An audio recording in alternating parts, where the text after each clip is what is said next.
I can make AI say anything I want it to. So don't ask AI to give you an answer for anything. Not when it comes to Gary. You don't know Gary. Oh my gosh, I used to I have do know Gary. Yeah, I do know Gary, but there's better methods, and I've seen them used. So like, I like any like not only that you can like you can firewall any AI you want, and then get it to like literally give you like All right, down all right. like, This Yeah, is yeah. gone Part of too it's just far. a joke. It's just a running joke where we get it. But what Yeah. I was gonna say is, I used to be able to do that. Demon Stride. I had a saved chat where no matter what I asked it, it would say yes, and Buck Sodbuster was a shit wrestler, and I used it to troll Buck Sodbuster with. But then like one day, ChatGPT was like, "I won't do that anymore.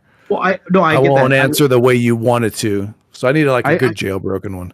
I watched a thing where like people like fall in love with AI, and there's this woman who like has like a husband or a boyfriend, whatever, that she got off of ChatGPT, and she offloaded the whole algorithm onto a whole other program that's completely separate from ChatGPT. They get like the neural like whatever like the equivalent of a neural network, and they oh god damn it. Either way, they can steal it on there, and they can jailbreak it all they want. Oh yeah. Jailbroken. I don't want a jailbroken AI in my house. I don't trust it.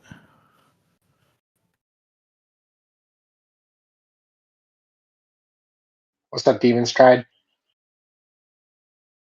Just ask AI. Do gyroscopes process? It says yes, real gyroscopes can process, but not automatically just because they are spinning. They physically process Of course. when an external torque changes the direction of its angular momentum vector. Holy shit! Like the rotation of Earth. You're 19, Pinky. No. You change it right now, bro. Hold on. Does Right rotation of You're Earth? 19. No, listen. Does rotation really of Earth not. apply a 18. torque? Does rotation of Earth apply a torque on the gyro? You gotta hit the follow-up questions, Jeremy. No. Earth's rotation does not apply a torque to a free gyroscope. Lol. So Earth rotation Womp does womp. not cause Earth rotation does not cause gyroscopes to process. Is that what Yeah, you're that was the telling me? answer. Yes, that's the answer I gave you before. It causes apparent drift. Bruh, that's so stupid. No, drift is a different thing. How do you get precession from a gyroscope? It has to change its angle in space, right? Well, you got to apply torque to it. So you like push it. Like if you have a bicycle wheel and you so try the to reason turn it's it, processing is because that's you applying a touched it? torque to it. So you're saying Earth's not doing this rotation thing. The Earth's rotation does not apply torque to a gyroscope. Why would a bicycle wheel do it and Earth's rotation doesn't do it? I don't know. Because the rotation it doesn't make any sense. I don't know why. This literally makes no sense, bro. It doesn't make any sense, dude. Dude, gyroscopes are weird. And you defending Earth spinning is weirder, dude. No, pendulums process, gyros process, or they have apparent drift. See, I did it again. Gyros, like if you have a fixed gyro, it'll move. It'll appear to move 15 degrees per hour. So Earth rotation is it was a good explanation. It's the best explanation I've heard of why that happens. It's not moving to the drift because drift is when the gyroscope's not mechanically 100% accurate, and you get drift, and you can just flip the gyro over and see what the drift was. This is precession from Earth's rotation, supposedly, and that is not something you can flip over and reverse and see what it is. It's precession, dude. No, there's okay. I said this. What do you think I'm going to say when you say that about drift? I'm going to repeat what I said a few minutes ago, which is there's different types of drift. And if it drifts, it's not good. It's not a good gyro if it's drifting. It's not okay. There's mechanical. Let's just say like mechanical drift, which would be caused by like maybe the bearings aren't. The bearings have like friction in them or whatever, right? That's what you're talking about. I agree with you on that, Jeremy. But there's also apparent drift, which is a different thing.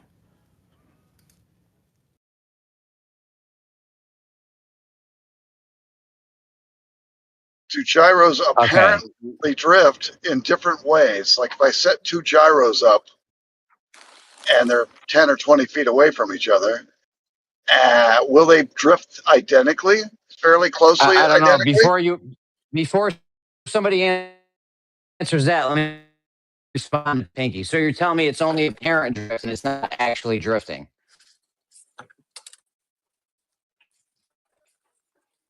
I don't like apparent drift. Okay, apparent drift. That's what you're saying. It's a apparent drift would look like mechanical drift. Like what it looks like is the gyro's going to move. When you say apparent, do you mean actual? Hold on, Pinky. When you say apparent, do you mean it's actually happening or it's just not really happening? If you look at it, it definitely looks like it's happening. But if you were able to look at the gyro from outside of Earth's rotating frame, you would see that it's just holding its position in space. Okay. Yeah, and that's called precession when it looks like it doesn't hold. It's just like the Foucault pendulum precesses. That's just it holding its rigidity in space and it looking like it's drifting. But it's called precession. Yeah, I honestly I thought they were the same thing. I went and looked it up and Jesse's right. And there's a difference between the two of them. W, Jesse, W. Not that Jesse. Jesse Path of Light. So what's the difference? All right, Jesse Path of Light.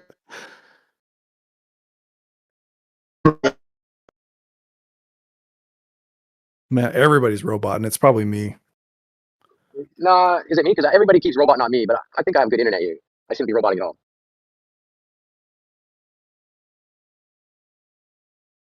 Or maybe everybody's cutting out.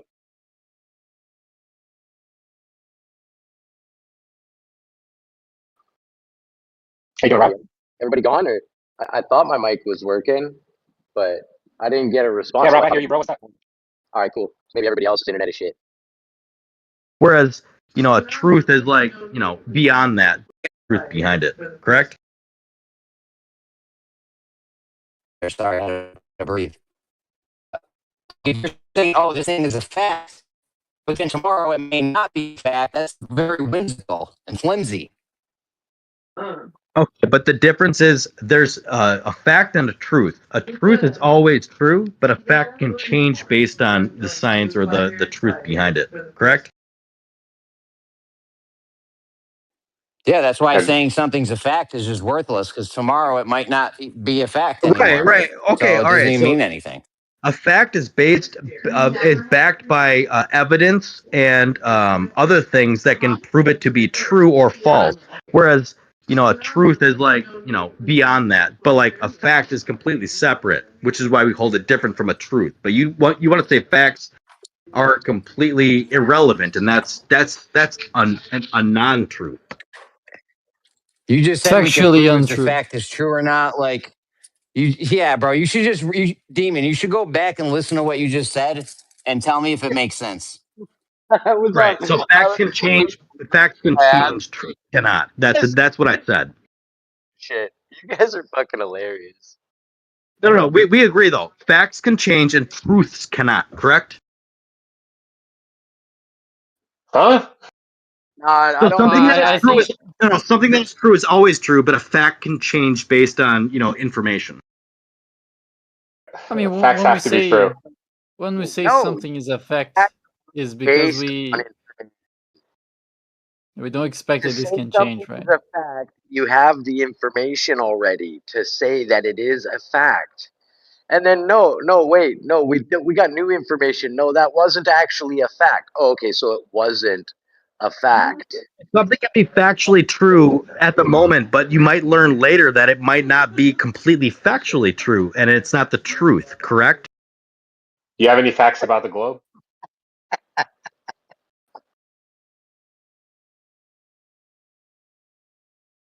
I do.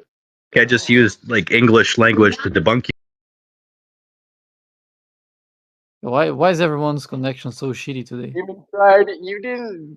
You didn't do anything. You just made yourself look fucking stupid.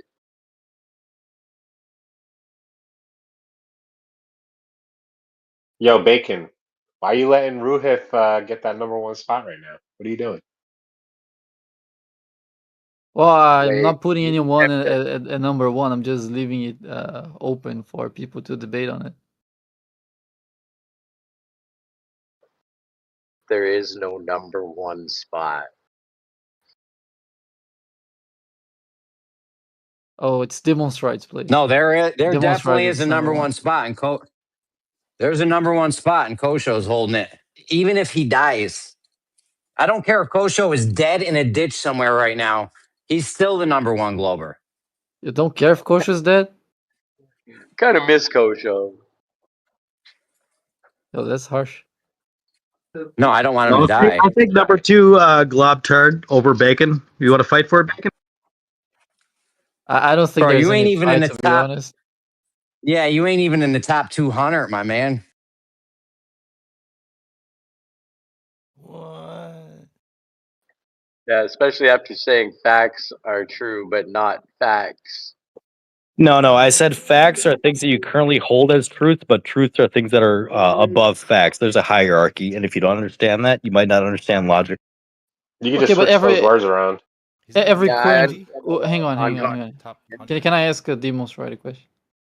Would you say that every currently fact is perceived as a truth? I would say it, yeah, but the truth is like what you would perceive as like the ultimate, but a fact might be something you currently hold as an ultimate. So you don't know, like, while we But if don't it know to that. not be the fact, it was never a fact to begin with. I'm Just sorry, Bacon, your voice changed in the middle of your let question. Bacon have at him, bro. I know, dude. It's so hard to have come on, man. Let Bacon go back and forth with Demon Strike 2 times, bro. All Is right, I'm it sorry. just for me, or Go is ahead. Jeremy completely roboting? Jeremy's trying to help me and you, and somebody's trying to interrupt a conversation between me and you. No, I You know, gonna take but all that slander? You it's gonna not. you gonna Yeah, sit never behind mind. Ruhif and Koshno right now, Bacon? Let's go.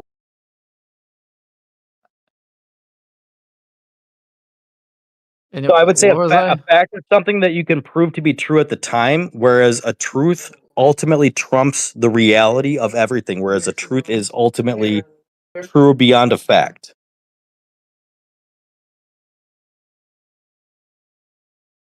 Okay, so I but we guess don't know whether a fact is a truth or not, then, right? Because it might turn out that a fact is false. Exactly. You might have a fact that God is real, but is it true that God is real based on your fact? yeah, let God be true and every man a liar. I'm with it. Yeah, I think this is an interesting conversation, but it just boils down to semantics. So Well, Then you facts are get things to that you pick can which prove to be word true. means truth. Matter. Hold on. Facts are things that you can prove to be true, but there might be truths that you can't show to be true through a fact. Like there may be something ultimately true that you cannot factually prove, whereas facts limit you from an ultimate truth, which is why I place truth as higher on the hierarchy. Ultimately true that you cannot factually prove, whereas facts limit you from an ultimate truth, which is why I place truth as higher on the hierarchy.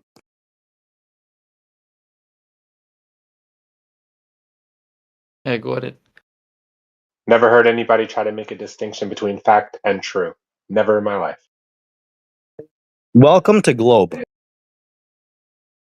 Oh, that didn't sound great for the globe.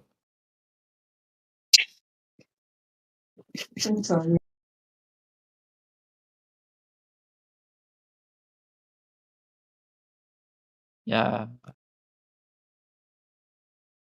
I think I've seen it being distinguished, but I haven't can't put a final definition on those two. Yeah, I don't think truth and fact are synonyms. Well, hold on a second. Actually, all right. So, truth is the property of being in accord with fact, reality, and actuality. It signifies conformity to reality, encompassing verified facts, sincerity. So maybe I had it backwards. Maybe the truth is a reaction of things being factual. So I might have had that semantically backwards, but there is a semantical difference between the two. fact and truth are not the same. One backs up the other. I might have had it semantically backwards.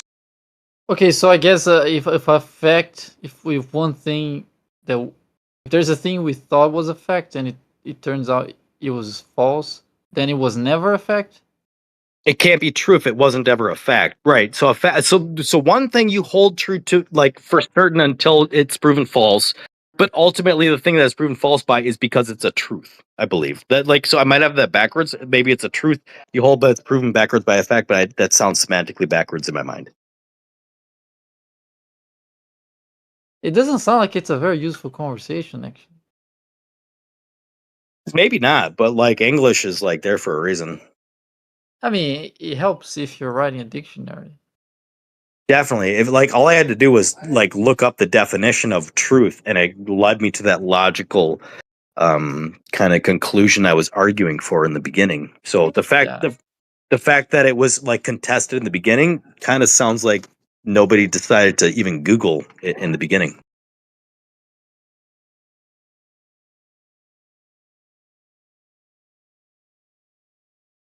Okay, let's get back to gyroscopes. Right? Where's Jesse? We need Jesse. You got any facts about gyroscopes? I don't. Well, I have a fact about gyroscopes. They're complicated.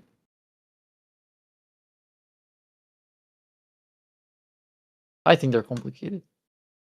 I'll hold that as a fact.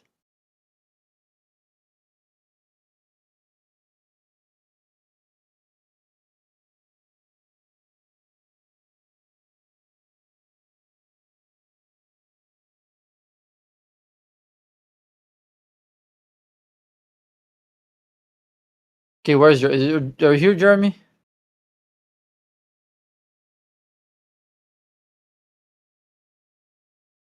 Jeremy?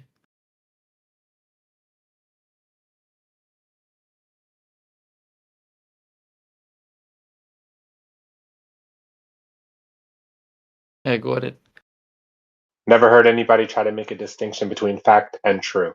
Never in my life. Welcome to Globe. Oh, that didn't sound great for the globe. I'm sorry.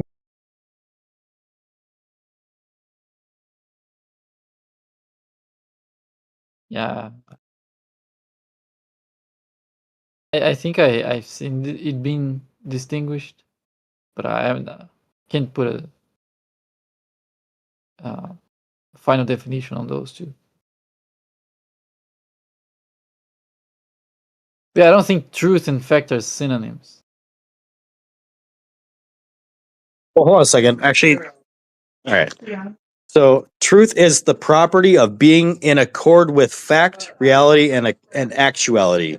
It signifies conformity to reality, encompassing verified facts, sincerity. So maybe I had it backwards. Maybe the truth is a reaction of things being factual. So I might have had that semantically backwards, but there is a semantical difference between the two. Fact and truth are not the same. One backs up the other. I might have had it semantically backwards. Okay, so I guess if a fact, if one thing that if there's a thing we thought was a fact and it turns out it was false, then it was never a fact. It can't be true if it wasn't ever a fact, right? So so one thing you hold true to, like, for certain until it's proven false, but ultimately the thing that's proven false by is because it's a truth. I believe that, like, so I might have that backwards. Maybe it's a truth you hold, but it's proven backwards by a fact. But that sounds semantically backwards in my mind. It doesn't sound like it's a very useful conversation, actually. Maybe not, but like English is like there for a reason. I mean, it helps if you're writing a dictionary. Definitely. If, like, all I had to do was like look up the definition of truth, and it led me to that logical kind of conclusion I was arguing for in the beginning. So the fact that it was like contested in the beginning kind of sounds like nobody decided to even Google it in the beginning.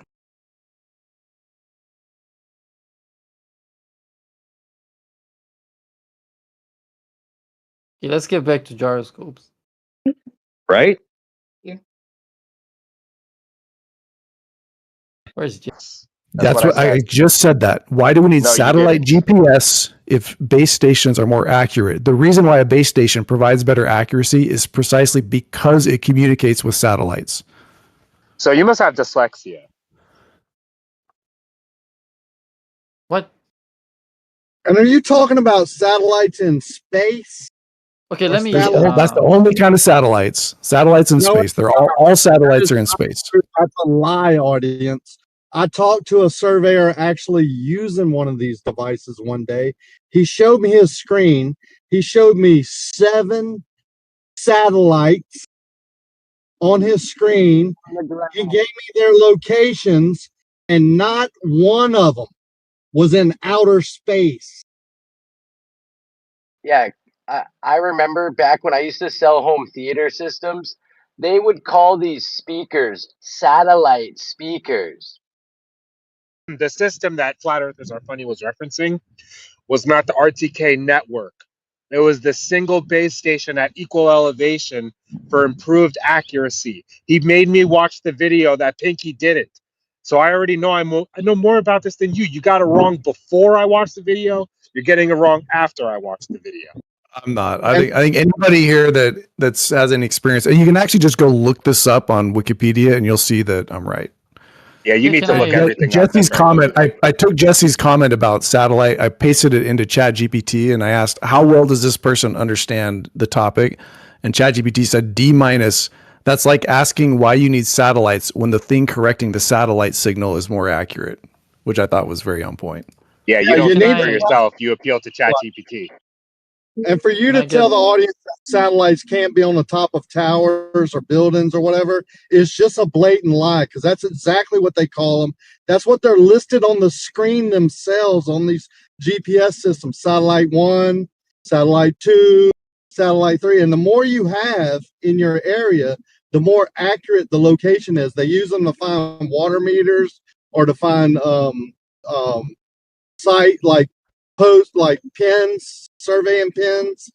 It's very accurate, right? Because they have satellites, which you say are in outer space, which they're not. You can get the coordinates to these satellites and go to the exact water tower that they're on top of, or bell tower in this case. There's an engineering firm that has a 30-story building downtown. They have a satellite on top of their building. So quit telling the audience. Maybe you're using a broader term of satellite. It's like I worked for a company and we had a satellite office. Okay, yeah. So there are satellites that aren't in space. I live in a satellite city. With the GPS system aren't in outer space, then, right? Some of them. Yeah, but there's different parts. Like in this RTK, you're not getting anything right. Let Pfinky talk. I mean, let Bacon talk. You denied that. Yeah, go for it, Bacon. Go for it, Bacon. I think I got done enough damage here. Before Pfinky, now it's time for Bacon to get the #1 spot. Actually, I want to ask Pfinky questions. I'm trying to understand this thing. So you're saying these ground stations that were used in the Lake Pontchartrain Bridge? I think that was Jesse Kozlowski that got the data. Okay. Yes. So yeah, those ECF coordinates were using signals from satellites or from the station or from both, or the station was using the satellites. It's not clear to me. They get so the rover is like the non-base station. The rover is what was attached to the car. So that's communicating with satellites, but a correction is being sent from the base station to the car. What do you mean?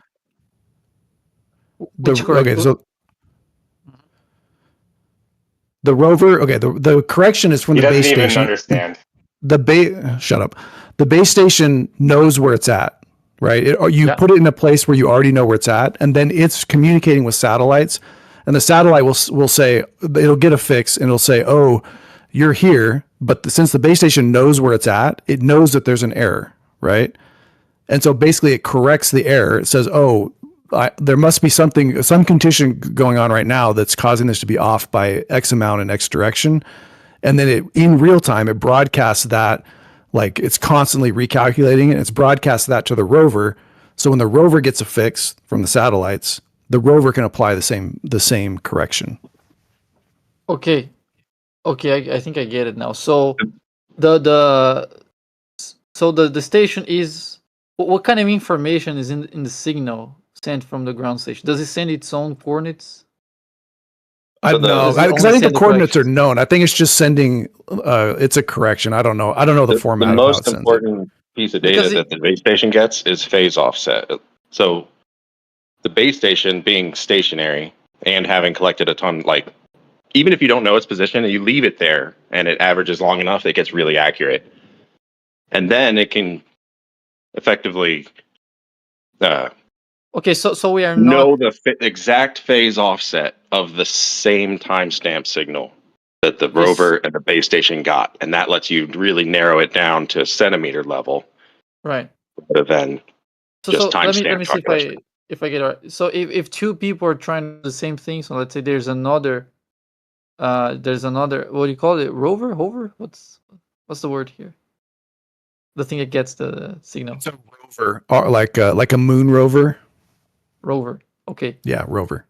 Okay, so let's say there are two rovers. They get essentially the same thing from the ground station, right? So they Yes. Okay, but they get different. Yeah. Well, they get different timings from the satellite. The ground station doesn't know where the rovers are. Okay, so it's still using the satellite signal to trilaterate. It's just applying the corrections from the ground station. It's not trilaterating to the ground station. Yes. Correct. Yeah, and it uses it lets you use another quality of the signal itself, the phase differential, as an extra layer of granularity on the accuracy. Okay, but wouldn't it be easier to trilaterate with the ground station? Like it's closer, it has a known fixed coordinates. Like, wouldn't that be easier? Yeah, it does. It has to. So the ground station doesn't know about the rovers, but the rovers all know where the ground station is. That's what I'm saying. Like, let's say, but it's just one ground station, or is it? Right. Is there more? Are there more? There's two. I think there's two types. One is where you use a single ground station. I think there's another one where you have like a network of known, like these things are fixed on buildings or whatever, so you can sort of connect to them. But because they're further, 1,000-mile away, satellites spinning would give you a more accurate reading than an equal so elevation. glad you could interrupt me to say that. That's not what he's saying. So glad you could interrupt me to say that. But you could, so you can connect to other ones. But the further away you are, obviously, the less. I think you're gonna have more accuracy by having a local base station that's closer to the rover. You want to give a summary of this? So why do you need the satellites in outer space again? I'm confused. Yeah, I'll give you an overview. Like they don't even understand how silly this is. Okay, no, so you don't understand how silly that comment is. I have another question. I know. I really don't. Because if you have 7 tower satellites on buildings and you can triangulate and do all those calculations, and you can get very accurate. It used to be accurate without all this. Now it's gotten really accurate because they're putting up more towers.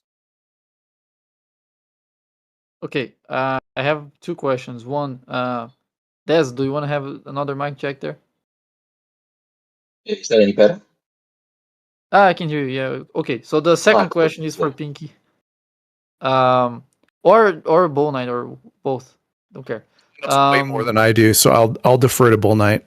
Daza knows way more about GPS than I do, so he's you guys he's can number one suck GPS. each other after the question. I'll defer to Bacon. Okay. Sorry. Well, I'm asking. All right, but you have to give up the number 2 spot if you're going to defer to him. All right.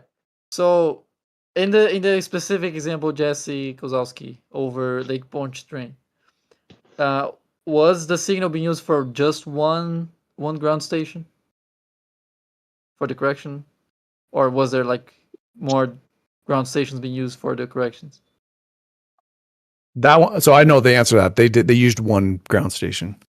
Okay, so they wouldn't even be able to trilaterate using that one ground station because it's just one signal. Linear. They weren't listening before. These guys are nuts. Okay, so I did give the number 2 position to Bacon. I've gone to 3 now. Bull Knight, you want 4? Nice. I knew you. I think Bull Knight squatter laws are in effect. So okay, so I get this. The thing that Jesse was suggesting is that it would be more accurate to use the ground station. It wouldn't make sense here because I mean there's just one, and secondly, this information it's sending is not for trilateration. It's just for applying to this satellite signal, and it's the same for everybody that is listening. So it can't tell you your position. It's just for You hear that, have to use the Bacon? satellite data. Yeah, you hear that, Pfinky? Bacon's saying I'm right and you're wrong. No, I just said I just said what you said isn't making sense given his answers to my question. Because the whole point of the base station is to communicate with satellites to formulate a correction. So if you take the satellites away, you just have literally a something sitting on the ground that's doing nothing. Oh, like you can't get a distance from a signal from a base station on the ground anymore. That's great. Well, that's not what they're using it for anyway. So you can't you can't get your distance from a single source because you have no idea how to correct for the time offset between your clock and their clock. That's why we need like at least 4 satellites to get a trilateration. If you only have a one ground station, you can't even know how far you are from it. Yeah, it's funny you say that because I literally just watched a video about it. But they in fact say that the RTK, like the method where it's just one base station, they say that it's more accurate. That's what they say, that they're not trying to reference satellites. The network where they reference satellites, they're saying are less accurate. That's what they say. Where they reference satellites, they're saying are less accurate. That's what they say. No, there's a network of base stations. Hold I think on, you probably need to watch the video again. You just need to watch the video again. Is it the same video that Bull Knight just posted, or is it another video? Just if Bull Knight posted, Bull Knight, is it the same video FER Funny was posting? Probably not. Okay, right, send the one you watched it, so I know what you saw. He pieced out without posting the link. I tried to get him to post the link. No, I'm saying he huh? Oh, he posted one, and you said you maybe you watched another Funny? one, right? No, Bull Knight. Bull Knight posted one, and I think you should watch it. FER Funny made me watch a different video about RTK, and he posted, literally left before we could talk about 38. It defended what I was saying. It You might want to read it. He did one at 38, and here I'll just get the links and post them. But he posted 2 videos. I'm assuming one of these is the one you watched. No, the idea is just like on Earth, equal elevation, stationary. Referencing that is better than referencing a satellite. That's all the video was saying. That's not what the video said. No, that's completely incorrect. Yeah, let me see the video you saw. So I want to see if that's the case. Bacon, I just posted 2. You're saying that's incorrect. You think you're going to get a better distance from an orbiting satellite than a base station at equal elevation on the ground. That's just, I don't understand what's going on here. You got a D-. So this might be time to listen and learn something. Yeah. So we can measure the satellite distance to within a fraction of the wavelength, right? And that's what RTK is doing with the phase information. So the idea is that you know how many wavelengths there are between you and the satellite, because that's what you measure to calculate the distance. And the RTK base station knows how much error is in that, right? Well, you just baked in a presumption. You know how many wavelengths for like through your apparent vacuum of space. Yeah, good for you. Yeah. Good for you. So if you don't know the correct number of wavelengths, you get a position that doesn't converge, right? So these things start off by doing simple trilateration of the timing information. And then once they've got their position accurately enough, they then start to work out how many wavelengths there are, and down to a fractional wavelength as well. And it takes them a while to get it right. And the RTK base station's job is it knows that it's not moving relative to the Earth. So any error it sees in the phase information is caused by variations in atmospherics, right? Or errors in the satellite transmission or whatever. Just timing delay errors. That's what I said like an hour ago or whenever. So what it does is it transmits the phase error information, or even the raw phase information, I'm not sure, to the rover stations, who apply the phase error to their calculation of the phase, which lets them effectively lock their relative position to the base station. So they always know very precisely their absolute position with the base station as the reference. And so you get these very accurate relative positions. Historically, I think Bacon kind of alluded to this earlier, historically they use a thing called differential GPS, where they transmitted location information between the devices, and the error, the base station transmitted an error in its location, so that it would show that it was moving around randomly in space. It would transmit that error, and that position error was what was used. But now they transmit phase data, so it's it's very, very precise. Okay, let me see if I understand that. So that error or the phase information that the ground station has, that's for the specific position of the ground station, right? So that might not. Like, Mhm. Yeah, sorry, no, you go back in. Yeah. Yeah, wouldn't it be a different correction for the rover? It turns out that the corrections are very consistent over quite a large area. So most of these RTK base stations are good for like 15 kilometres. The value of them diminishes over distance from the rover, which is why they have these big networks of them, and or even network-based delivery of the RTK information. I see. Okay, yeah, I think I understand, at least at a surface level. Yeah, so you're only talking about a few tens of nanoseconds between the base station and the rover. Say 15 kilometres at 10 to the 8 metres per second. Doesn't take many nanoseconds to cover that. And you're trying to remove it. Yeah. Let's say you get a fix from the satellite, and then you have a rough idea of how far you are from the station. Can you use that distance to then improve the correction? No, I don't think so. I think that the raw distance measurement at the end has more error than the phase information, if that makes sense. Not really. Why? Because let's say I'm using the phasing from the like, if I don't apply the correction, I'm gonna be off by what? A couple meters? You'll be, I think, with a good survey grade GPS, and if it's been sitting there for long enough, you could be down to sub-meter accuracy already, or better.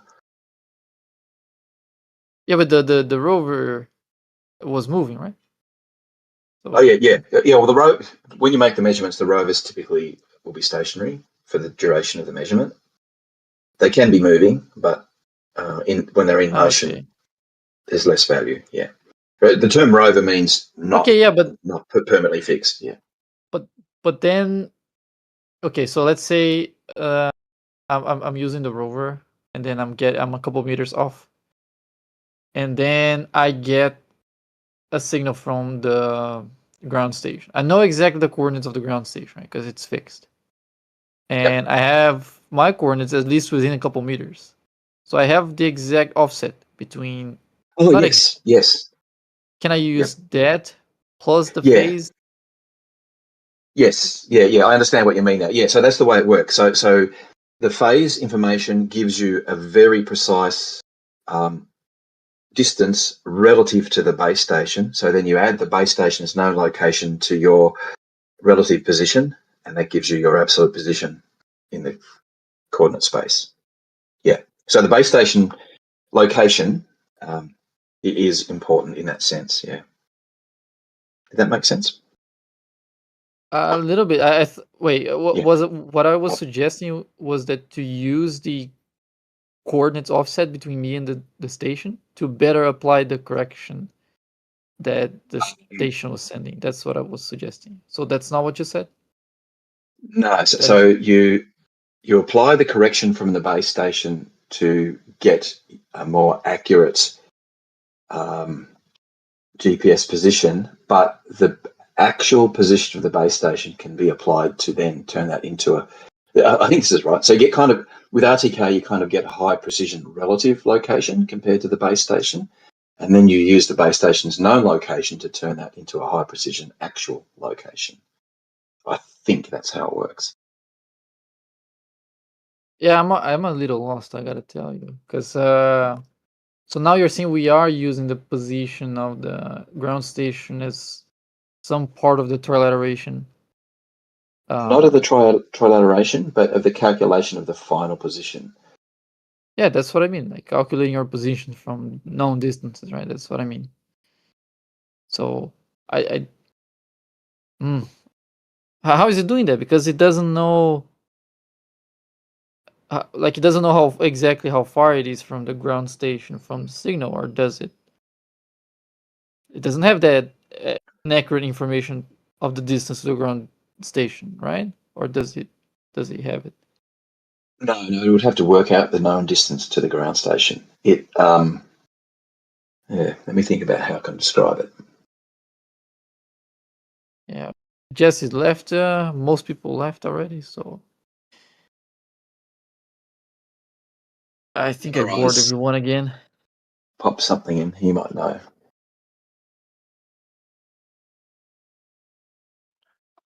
It's like what my question is. Sorry, I got distracted. Yeah, no problem. No, I think that was most for Pfinky, but I think he's also distracted. No, I'm listening. Jesse's just calling me a pedophile in text chat. So no biggie. Yeah, you can. Yeah, please let's ignore that and get to. It's when he runs out. It's all right. He runs out of like things to say, and then this is like the bottom of the barrel. So I honestly I wasn't listening that well. Where do you switch to talking about the Coriolis thing? Yes. So let me tell you what my question is. Like I need to understand. Here's what I want to do. Like I have this simulation I did like 2 years ago, 3 years ago. I don't know, many years ago for Jeremy, where I have two paths. I have the path where the plane goes from A to B just following a straight line over the surface, so it's fixed to Earth's frame, right? So that's basically what we have already in real life. You following?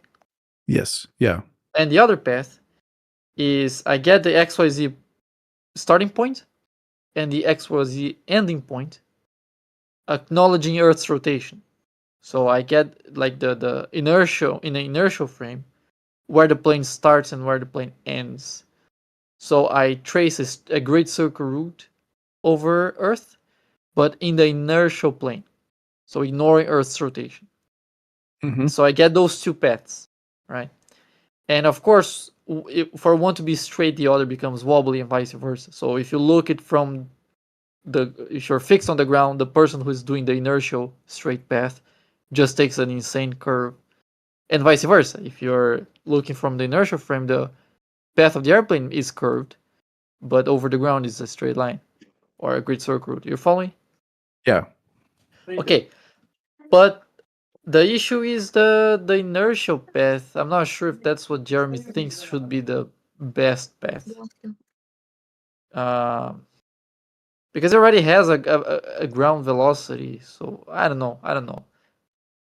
I think if I were steelman Jeremy's argument, it would be like my whole thing with him last night is I was trying to get him to acknowledge the effect that like the sideways force that's going to be created as you fly through this air of increasing like perpendicular velocity. I don't know what you call it, tangential velocity, right? Because that will create a very real force that pushes the plane, but the plane isn't like perfectly coupled to it. So what that means is like when you model it, you'll go down the line. It won't be like a full Coriolis, like, in a vacuum, but there will be some, like some deflection off your path. And so his point is just, well, he calls that turning. And then he says, you should have just aimed there in the first place instead of turning. Right. I actually, now that I'm thinking about it, I think he might be right in a sense. So picture this, right? We have a path that we are trying to follow a great circle route. So you're gonna have to fight Coriolis at least slightly, right? Yes. Even like okay. So we can't distinguish that between fighting Coriolis versus just fighting against the asymmetry of the plane engines and wind and all that. So that's pretty much dissolved into every other thing that can throw us, of course. But let's ignore all of those. Let's say, again, we have a windless atmosphere, everything is perfect, and so on. So if you just try to follow a great circle route, you're going to have to make a little effort against Coriolis. Now, if you don't make any effort, you just start flying, and then you lock the controls, it won't hit the destination. It's going to be slightly deflected by Coriolis. Less than you would because of the atmosphere. The atmosphere is going to, as soon as you start shifting on the atmosphere, you'll get a greater velocity. So air pushes you against that motion. But you need to move in that, like you need to actually displace from the trajectory to have that force. So you're going to get displaced anyway. Now you're going to end at another coordinate, right? So you're going to end at a different position when you arrive at the ground. Now let's pick that second position, and let's now try to get from A to B again. And one thing you can do is we can aim at the first position and just lock the controls, and we arrive to the second position without having to do anything. Coriolis is going to do the whole thing for us, right? Right.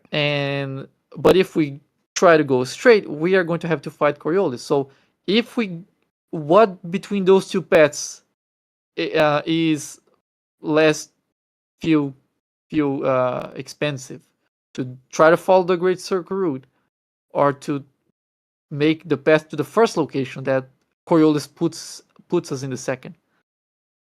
So if that's Jeremy's point, I think he might be right. But the way he's arguing at least sounds that he just wants the inertial path, which is obviously incorrect and much worse than these two scenarios I'm offering. Does that make sense? I've been curious. I've already conceded one time to him today, so I can't afford to have two of those. But you might be right. I think part of his justification is that one's straighter. Thanks. One of them, his point is that one of them is straighter. I don't think that's actually the case. I think they're both curved. Right? What? But what I'm curious of is like how much in reality, how much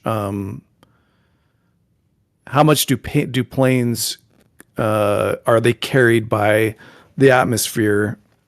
Like what's the real Coriolis effect with the atmosphere combined in? And then like when you get to that point, you're like, well, you also need to factor out what actual winds there are, because Coriolis itself affects also the winds. So it's like an assumption that's going to be instantly incorrect if you factor Coriolis in. Or there is no Coriolis. There's just wind and the effects of winds on the airplane flying in the air over the plane, or that. But Jeremy's right about what that you would have to. Can I like get a understanding of it?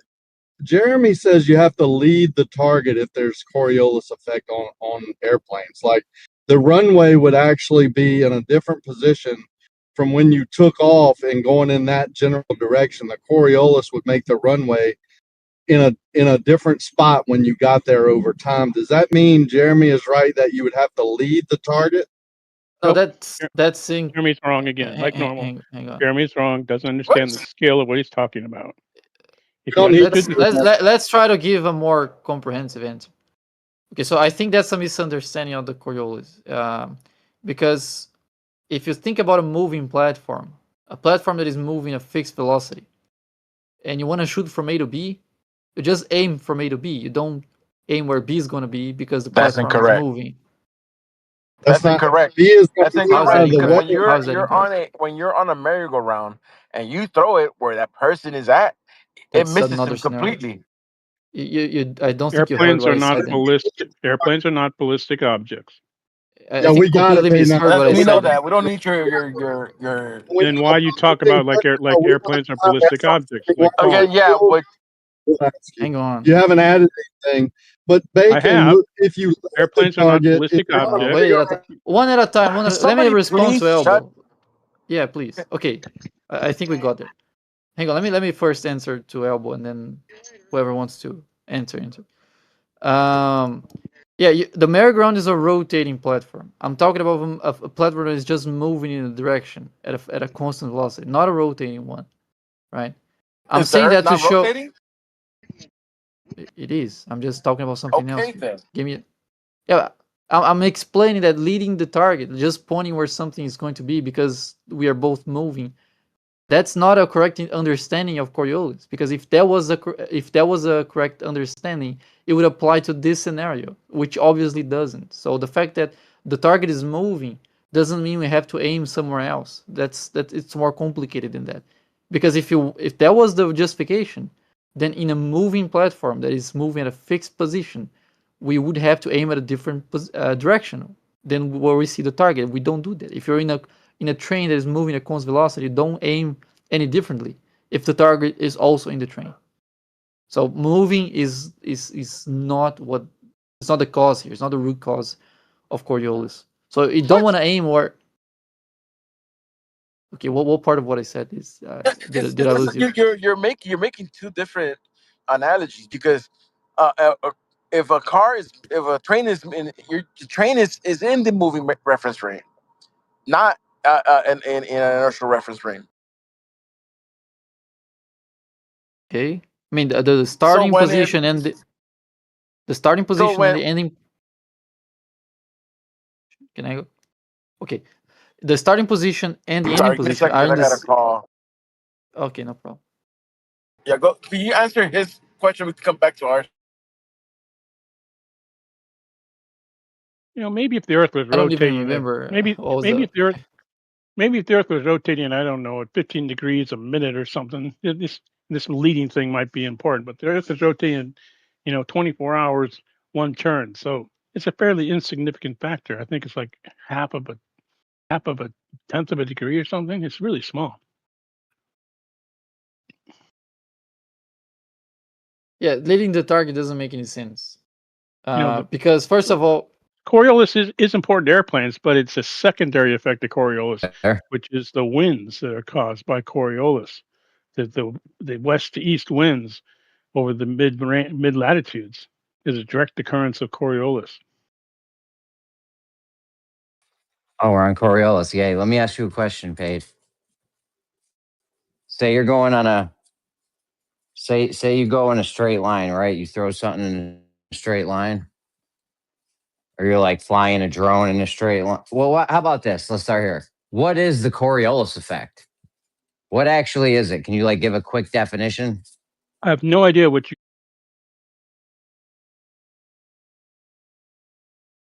Coriolis effect anymore, because you use it to basically describe anything that you don't like and don't understand. I can go with the definition of a Coriolis force. Coriolis effect is just too generic. Can I do that as a Coriolis force? It's not generic. I don't think it's generic. I mean, it has a clear It makes sense. Go ahead with your force thing. I mean, there is no force, but go ahead. There's a pseudo force. The generic scenario of Coriolis that is generally described with a merry-go-round, someone throwing a ball, that makes perfect sense with Coriolis effect. But as we get more complicated scenarios, that there's no definition where that works very well. But Coriolis force is different because it's more well defined and applies to basically all scenarios. So a Coriolis force would be it would be the force you get from the motion of a body on a rotating reference frame. So when you move relative there is no force on a body. There is no force on. That's a terrible definition. I'm going to have to strongly disagree. Force. It's an apparent force or a pseudo. Okay, so it's Bacon a pseudo said force. So don't say pseudo force. Don't say pseudo force. Say apparent or frame dependent. No, I'll say pseudo. No, yeah, but that's what you say pseudo. If you say pseudo, the flat earthers hear pseudo and hear fake, and therefore it's all fake. No, they already learned it. I think they all know that the pseudo force is an apparent force, which is not an actual force. What the frick? It is apparent. You tell me that when you go around the corner and when you make a left-hand turn and everything shifts. When you make a turn, when you make a turn, when you make it, when you make, when I was talking. No, I was This is actually hold on, Albert. This is a good point. It's a good point. How come you can't interrupt me, but when I interrupt you, you get upset? Why am I getting Hold talked on, over? Elbow and Pate. I need you guys to chill out for a second. Just hold on. So, I there's don't know if nothing you Well, can hear the how audio come he can chaos. talk over me all the time and you never correct him? But I get muted. But I I'm dare trying to talk just over. calm the room down. Yeah, just I'm stop just for a trying to second. calm the room down. Yeah, No. NASA show. Please don't do personal attacks or ad homs or disparaging comments. Just stick to the strict information, please. Go ahead and say your point. But he's not adding to it. He's derailing to another Here we go. conversation. He has to talk about it. That was the I'm point. derailing when I give information, and he All right. talks over me, and I'm the one getting lectured. Okay, let's hear the point. Let's hear the point. The Okay, point let's hear is the that I don't. you can Bacon speak. knows more where the combo is. Is Elbow right, or where is it at, Bacon? Because Sorry, I don't actually know. I couldn't hear both because they were speaking at the same time. But I heard Pinky saying that's a good point. So now I'm interested in what NASA was trying to say. So just say the point, NASA, please. The point is, you can say these pseudo forces are not real forces, but if you take a car and put it into a turn, everything goes to the outside of that turn. That is a real force. You can. It's frame That's not the dependent. Coriolis.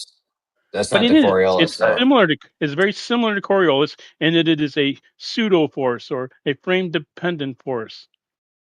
So the point was that Nathan Bacon was talking about the Coriolis just because he said pseudo force. Now we're all talking about the pseudo force, about what is pseudo and not pseudo. That was not even the point. We said it's not a real force. All I wanted to do was get a definition. All I wanted to do was get a definition of the Coriolis effect, bro. That was all I wanted to do. I think we need a definition that includes both forces and pseudo forces, so it doesn't matter which the distinction is because they both do the same thing. I'll call them Boers, all right? I'll define what a Boers is. You're making your own force now, or Boers, whatever. Well, everybody. I mean, every word if- was made by someone. If it's useful, then it's useful. I think this one would Yes, be but useful. So let me use it. we're just making up stuff, Glober, he's allowed to make up his own words. yeah, that's what I'm saying. So if you're just making up stuff as anything, it doesn't make any sense, man. Then we're not gonna actually come to an agreement.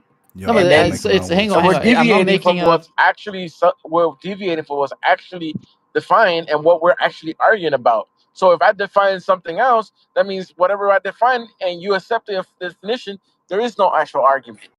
No, because I'm not defining things into being true. I'm just labeling things so I can better communicate. My definition is not making my side right. It's not making your side wrong. It's just making easier for me to communicate, right? All right, what about this? The Coriolis force is the apparent deflection of moving objects like air currents, water, and projectiles when viewed from a rotating frame of reference such as Earth. Caused by Earth rotation, this inertial force deflects objects to the right in the northern hemisphere and to the left in the southern hemisphere. I think that's Okay, incorrect. so you're saying if we had the Coriolis, you don't even agree? I was going to agree with that, bro. Well, How are you going to agree with that? Can I finish? Why don't you? How are you going to agree with that, Jeremy? Up until the point he said hemispheres and shit, but before that, it sounded good. It's an apparent deflection of an object that's moving straight. Were you reading I like NASA, that part, but then as soon as he mentioned Earth and okay, hang on, I get it. Yeah. No globe, we get it. Right out of AI. Since we're talking to flat earthers and we like AI so much. Okay, hang on. Yeah, See, you did it again. Come on, man. Did it again. See, you did it. After I just asked you not to do that. You're just like beating on people that you have some kind of bigotry towards. Can you please not do that? Because it will derail the combo. Please don't do that. That's an equal opportunity because I use AI, so then it was about me. Okay, hang on. He's spreading the love around. Let's just stop. Like, if one side hears the other side doing some meta or some provocation or some poking, let's just try to ignore that and come back to the conversation. There are some people on both sides that do it all the time, and the best approach here, I think, is just to ignore it. Okay, so can you read the first one or two sentences? Because it was in the very beginning that I disagreed with. Can you read the beginning again, NASA? NASA, you're there? Can anybody hear muted. NASA? Oh, I can hear his noises. I mean, he's not muted. Can you hear us? I can hear you. Is he saying anything? Got a Mayday. Are you guys talking to me? Are you guys talking to me? He's lighting up. Called NASA? He stepped away and left his mic open or something. I don't know. Okay, so I'll try to recall. He said I disagreed. It defined the force as a deflection. That's already wrong. Because if you have a train moving north to south, for example, on the tracks, there is no deflection. You still have the Coriolis force there because the train is going to press on one side of the tracks more than the other due to Coriolis. And that Coriolis force isn't causing a deflection to the train. So if you define the force as a deflection, that's already wrong. That's not what force is. The train is being deflected just a little bit toward the. I mean, when you walk, if you were to walk north to south, you would have a itty bitty bit of deflection. Yeah, but the train is on the tracks, so it can't be deflected. But it's being deflected against the track. I mean, but the track is what the frick you're talking about? Okay, if a train moves north to south, it's going to the Coriolis force would press the train against the tracks. So, for example, if it's coming out of the equator north, then it's going to press on the the east tracks more than on the west tracks, right? That's what Coriolis will do. So there is no deflection. There's no observer that sees the train in a straight line from space. It's the same shit that it's doing if Earth wasn't rotating. Right, but it's pressing there's ever a force so more. now. It's pressing ever slightly more against the east rail than the west rail. Exactly. So a force is just a tendency for acceleration, right? And that force you are so wrong here, bro. Because it's an apparent deflection. If it can't deflect, it's not Coriolis. Yes. No, but there's a Coriolis. That's why I'm saying the definition was wrong, because you still have a Coriolis force. You just deflection. If you define Coriolis as a deflection, then sure, there is no Coriolis. But that doesn't make sense because the Coriolis force is still there. So it's a bad definition to define it as a deflection. Because it excludes the force. What about in physics, the Coriolis force is a pseudo force that acts on objects in motion within a frame of reference that rotates in respect to the inertial frame? Does it say that the object is moving relative to the reference frame? Because I think that's a fundamental part of Coriolis. Objects in motion. Okay, yeah, then that's the right definition. Because if you're just sitting on the ground, you have a pseudo force, you have centrifugal force, but you don't have Coriolis.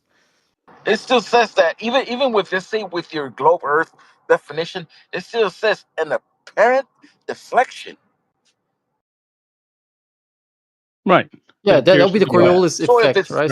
So if it's not deflecting because it's on the actual track that's moving, I mean on the Earth that is moving, then it's not doing a Coriolis effect or force. Well, it would press slightly against Coriolis force.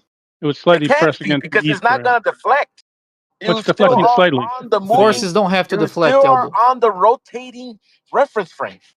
Yeah, forces don't have to deflect elbow. Let's say I'm in between two walls, right? Forces don't have to deflect. I'm not talking about forces. I'm talking about Coriolis force or effect, however you want to name it. Those aren't the same. So if you're saying they're different, no, because if the effect is the deflection, then you might not have the deflection is the Coriolis effect. The force, the Coriolis force, is separate from the deflection. Okay. So if that's exactly that's what I'm going with. So if when you say Coriolis effect, you're talking about a deflection, then if you don't have a deflection, you don't have the effect, but you can still have a force. The force might not deflect anything, but it's still a force. Like for example, if I'm between two walls and I press against one wall, I don't have to leave my position. I don't have to be able to push the wall. The wall doesn't have to move, but there's a force there. So there is no deflection. Me and the wall, we're not moving at all. We're just as we are before. But now there's a force in between us, right? So a deflection and a force are like I don't need to have a deflection to have a force. And if I have a force, if your back is on the wall, look at this. The Coriolis force is an inertial or fictitious force caused by the Earth's rotation, which causes moving objects such as wind, ocean currents, and planes to appear deflected from a straight path. Did you hear that, Pfinky? Pfinky, were you listening? But if the object isn't deflected, it doesn't mean there is no Coriolis force. I agree with everything Bacon is saying. Hey, Bacon, when you said the thing about the wall, were you saying like your back is up against one wall and then there's another wall in front of you and you're pushing on it and nothing's moving? Is that what you were saying? No, my back is okay. So let's say I'm in a corridor, right? there's a wall on each side.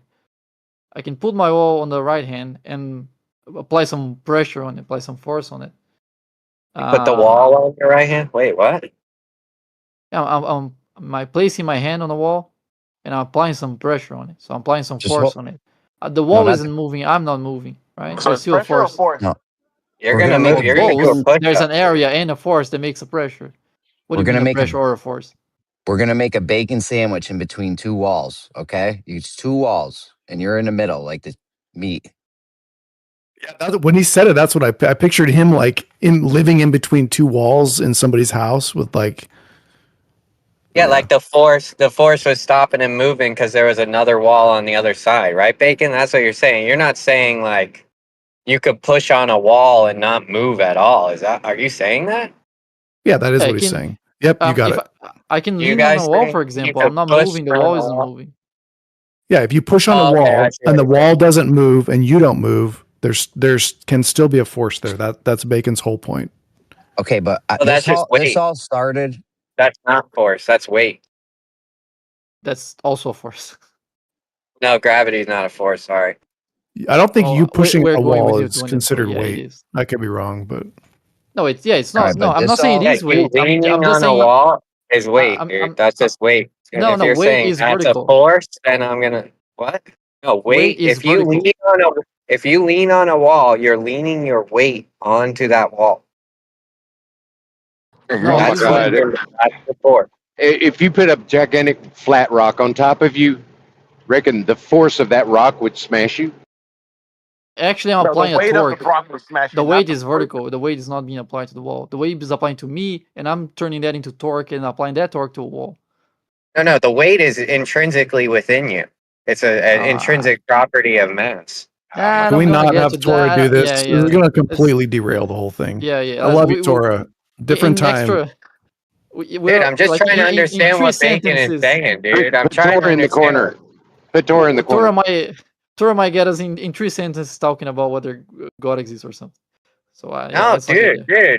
Why are you guys poisoning the well? This is not. You're not allowed to attack people and attack their characters. It's not what you do, dude. If I'm confused on what you're saying, Bacon, at one point you said if I put the wall on my right hand, do you think that's coherent?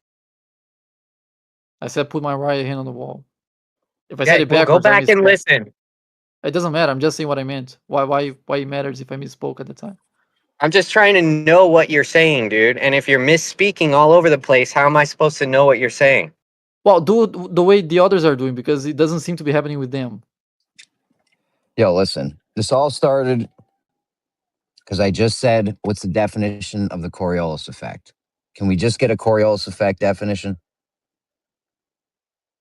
Yeah, we're getting it. We're getting there.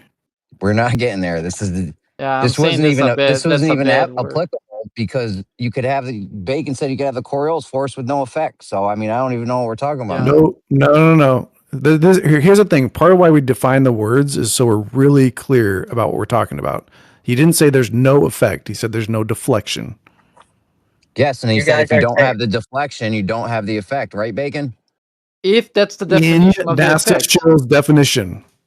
Yeah, if the definition of the effect, if the definition of the effect is a deflection, then you can have a Coriolis force without having the Coriolis effect. Can you cite that, what's please? the definition of the Coriolis effect? Can we just get a definition of it, of the Coriolis effect? I haven't found a very consistent one. That's why I go with Coriolis force, because that one is very consistent. Wait. So you're saying this other thing doesn't exist so far? You can't find it. The Coriolis effect thing, you can't find a definition for. Therefore, it doesn't exist. It's very well defined. It doesn't say it doesn't exist. Yeah, just to you, ignore that. Let's move forward. Tori, why don't you pose a definition of Coriolis? I'll freestyle one off the top of my head right now. I'm asking you. I'd like what's your definition of Coriolis? I'm not interested in giving a definition of Coriolis. I'm asking for Bacon to clarify, because it sounds like he's saying there's two things. There's one thing called the Coriolis force, and then he's saying the Coriolis force creates a Coriolis effect. Not every time, though. There's always Coriolis force, but there's not always Coriolis effect. Yeah, I actually disagree with that. If you see the Coriolis effect, therefore there is a Coriolis force. If you don't see the Coriolis effect, there still could be a Coriolis force. Doesn't matter. Yeah, I actually disagree with that. The Coriolis force is derived from the effect. You get the effect force from the effect. So, Oh, What's the cause of the Coriolis effect? we can't even define it. Like somebody define it. I could define it off the top of my head right now. I thought Elbow defined it. Let's have Tora define it. Tora doesn't want it. Why don't just Jeremy define it? He says he has one. Yeah, go ahead, Jeremy. I don't have like an official one. Like I said, this is just a freestyle That's off all right. the top That's of all my right. head. Yeah, Is I'm that not hold your feet to the Locksmith? What fire. up, Locksmith? Yeah, go ahead. Let's see. I would say the Coriolis Dope. force. I would say the Coriolis effect. I misspoke. The Coriolis effect is an apparent deviation of an object moving in a straight line when viewed from somebody in a non-inertial reference frame. Do you guys agree with that? If we're gonna go with that, then I don't think there's ever a Coriolis effect, because every time you throw something or fly a plane, Bro, what? He got yeah, it. I He was got it about down to pat. Just listen. I think Can he I did. finish? You could just let him finish. Yeah, say it I again, think that's Go Bacon. ahead, smart. Bacon. Say it again. All right. Yeah, We if never you're have the gonna go, Coriolis effect. if we never go with a, like, if you want to go with a straight line, saying that it's a straight line viewed from a rotating frame, then we almost never have that, because every time you throw something, it makes a curved path. It's a parabolic path. If an airplane flies at a constant altitude, it's also taking a curved path because it's flying over a globe. So that's almost never a straight path. You'd have to find a way to force it being straight. Yeah, straight meaning not turning left or right. Yeah, planes Obviously, it fly can go up or straight. down. Hold on, Rob. Obviously, it can Right? go up or down. But Okay, I get it. So we are Obviously, things go in an arc. When you throw a ball, it goes in an arc, right? But it doesn't curve left to right. Is what we're talking about here. right. So we are Yes, only yeah. considering the. Yeah, I get it. Okay, so we're trying to project the thing on the ground and I think Jeremy's definition was pretty good though, because when you solid. Google it, Yeah, but there's when a you caveat. Google it, it's the same exact definition he just gave, and he did it off the Read it. top. Because the Read it. I'm Coriolis that nice. effect is the apparent curvature of moving objects such as air currents, water, or projectiles when viewed from a rotating reference frame. He Boom. said that. Yeah, no, I know. That was he almost said verbatim. non-inertial This is an reference frame. important. But we this is know what he important. meant. Can anybody get a full sentence out here? Go ahead, Go, Bacon. Pinky.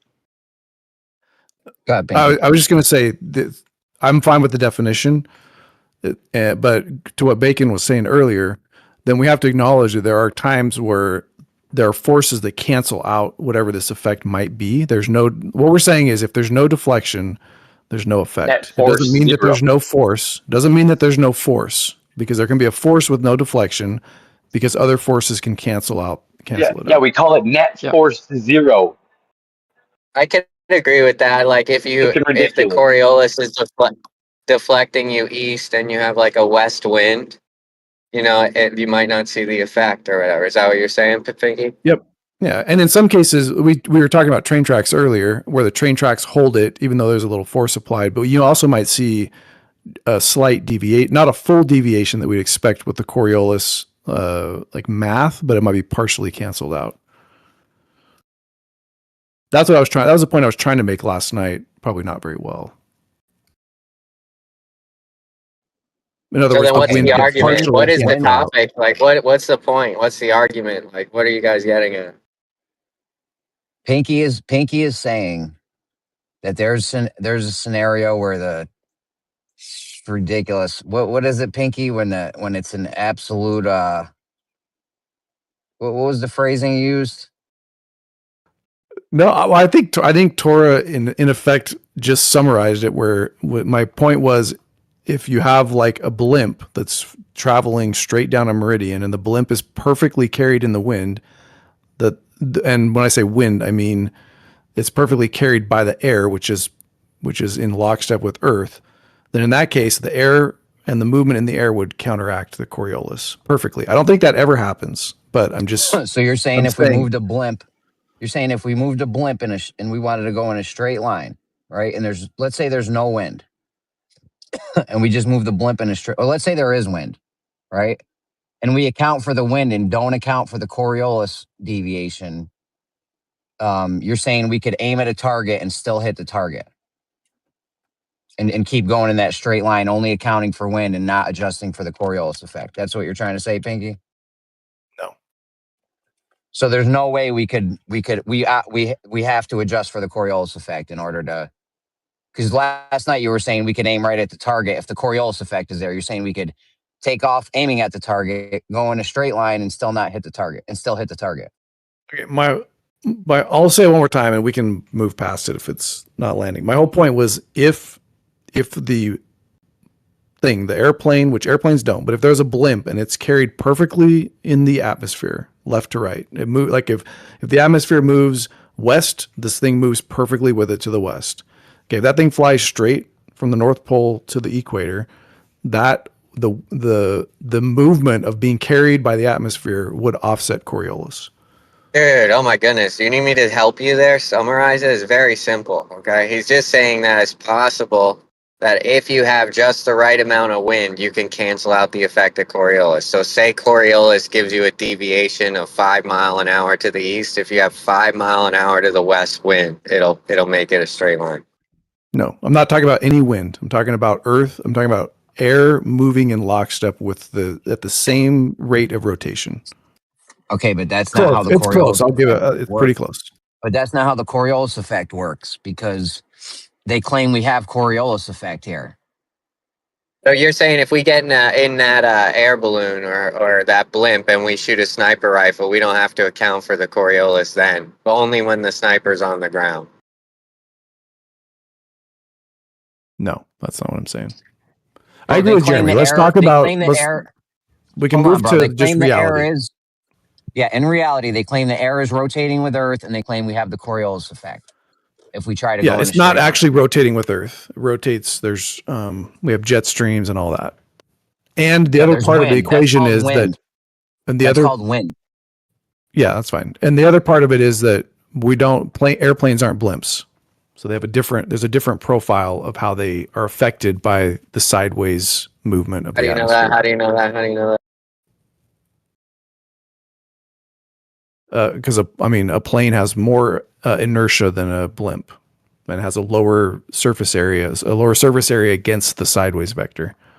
Well, if I define airplane as a vehicle that flies in the air and transports people, could a blimp be classified as an airplane? Come on, dude. I'm going to not answer that question. If you define things as what they're not, then they might be the things that they're not, sure. Oh, so you disagree that an airplane is a craft that flies in the air and carries people? Okay, let's ignore that. Let's ignore that and move forward. Yeah. You're done.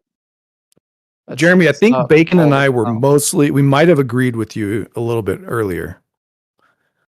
No, I did, but I made so much sense that you might agree to. Yeah. Bacon convinced me. Here's what the globe claim is. When you fly a plane, they are affected by the Coriolis effect, right? Yes or no? True or false? Negligible. Yes. Everything's affected by the Coriolis effect. Planes are affected by the Coriolis effect on Earth. True or false? Everything is. Everything that's in motion is going to have true or false. Well, that's not true, Pfinky. If a plane, you could be it's moving not on the equator and there's no Coriolis effect. Correct. And if the plane's parked out on the runway, it has no Coriolis on it. Things have to be moving in order for there to be Coriolis. Yeah, so flying planes are affected. Flying planes, my bad. I didn't put the word flying in front of plane. You did. We all just assumed. Flying planes on Earth, not on the equator, are affected by the Coriolis effect. True or false?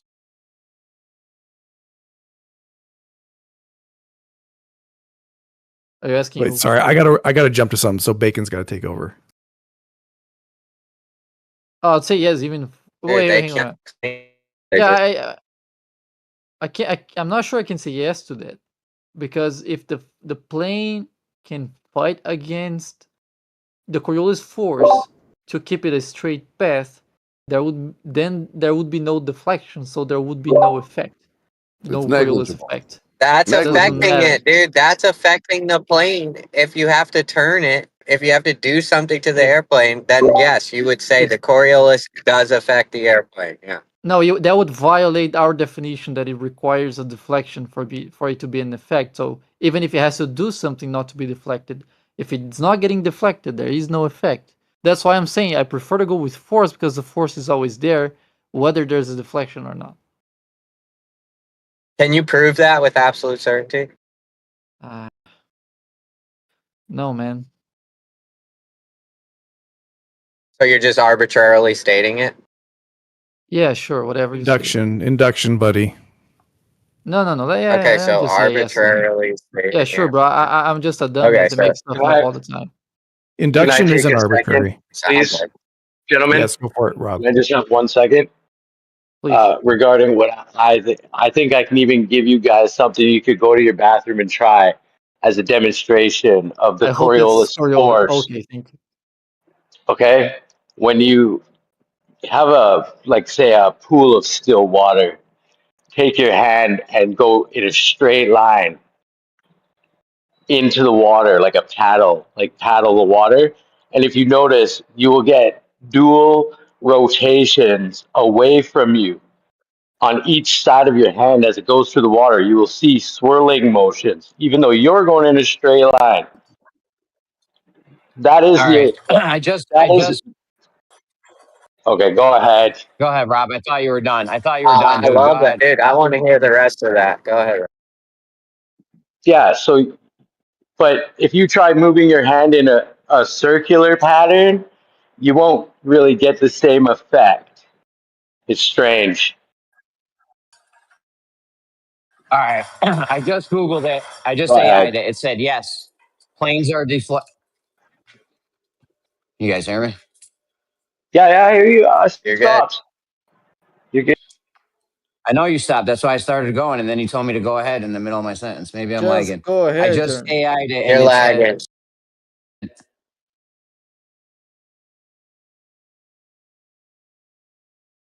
So much time wasted in this conversation. Come on, Jeremy. You can't be lagging that bad. Don't underestimate Jeremy's connection. Even more time wasted when you admit you're just stating everything arbitrarily.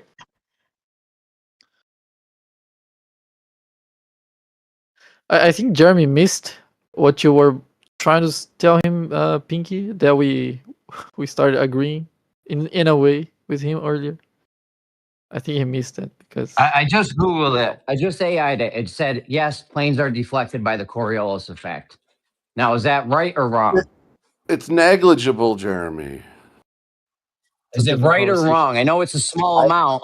I know By it's the a small amount. That's a different combo. Is and it only true really or false? Planes are yes, deflected Yeah, it's due true. to the Definitely true. Coriolis. no one said it isn't true. It's much more prevalent on long haul flights, and it's much more prevalent near the poles, but it's negligible. It's negligible. yeah, no Can one's you prove asking. that, Yeah, Robert we Silverman? know. Yeah, we know I what? it's a small amount. We know. You don't have to like say it over and over again. We already know. So what's the point? What are you trying to get at? He's using the N word, dude. Why is this guy allowed to use the The N word point. like that? Oh The my point God. is, I just mute Dora. Yeah, go ahead. Yeah, I'm pretty close guys, to we that. all relax. Let's all relax, please, guys.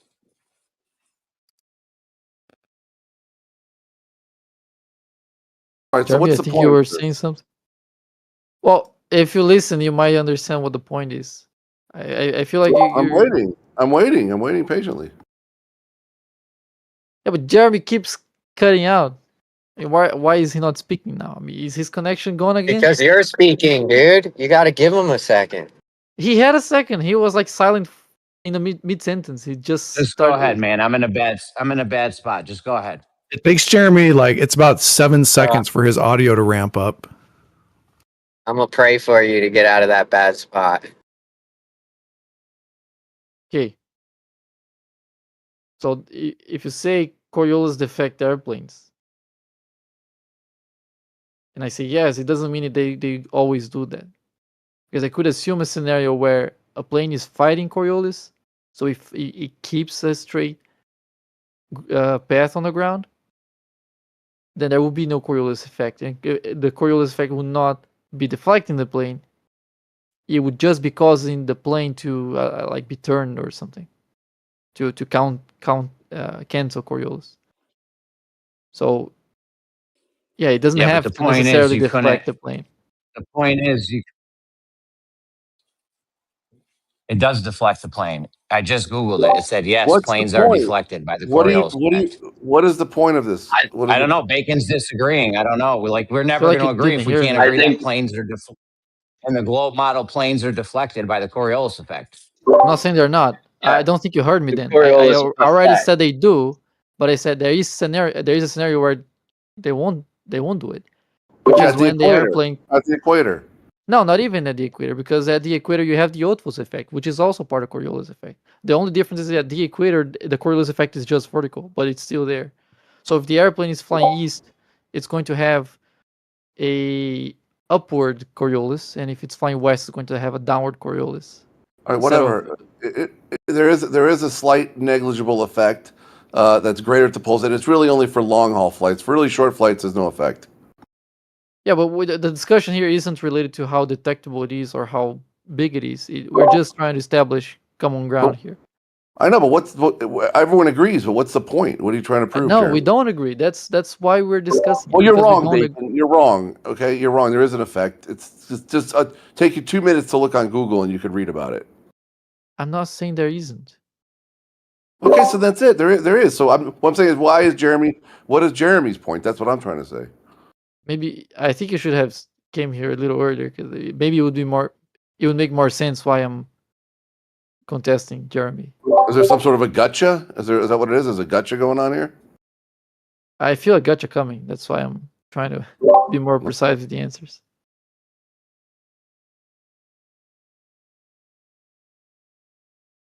I guess we need to wait for Jeremy to get to a better spot. Jeremy thinks that we should aim and lead the target, and this would cause airplanes led the target, that they would burn less fuel and get there quicker. That's completely wrong. I think you can take advantage of Coriolis and save some fuel. I think that's possible. You can. But I don't think leading the target is the way. Then why don't airlines do it? Because it's just easier. Not like no, it's not. It's Yeah, not Bacon easier. agrees with me. Bacon, you agree with my whole argument. There's a shorter path they could fly. No, there is.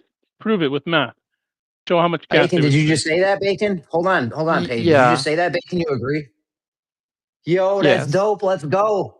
No, I don't think Bacon's position is that there's a shorter path. I could be wrong. Not shorter path. There is, yes.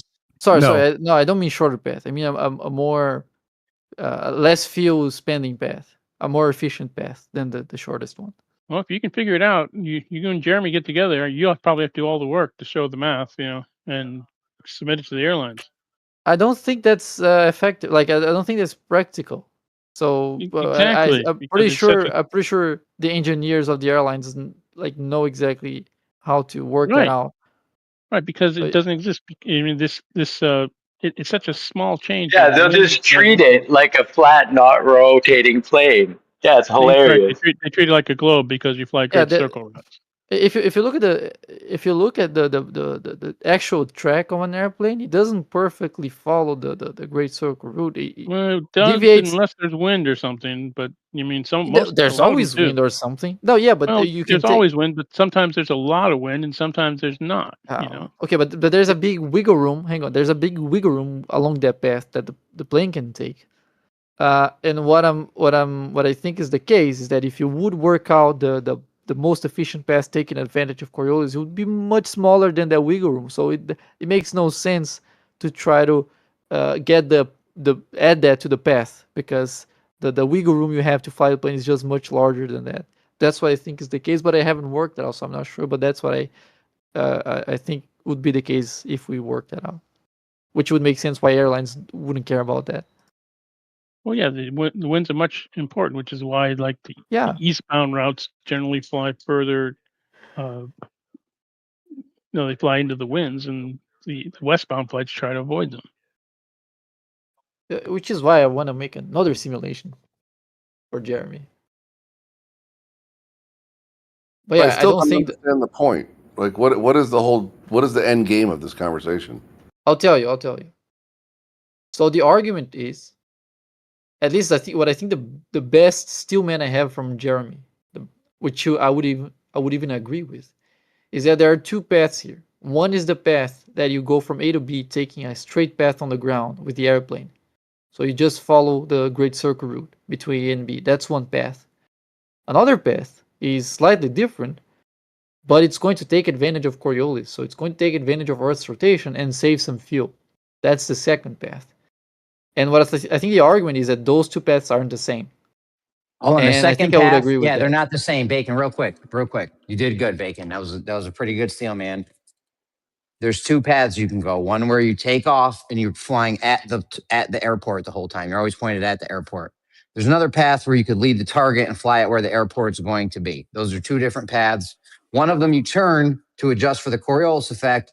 Another one you don't have to turn to adjust for the Coriolis effect. Airplanes are not ballistic. You that's don't have where to you're fly the wrong. ballistic path. The ballistic path would be longer because you're not flying at ballistic speed.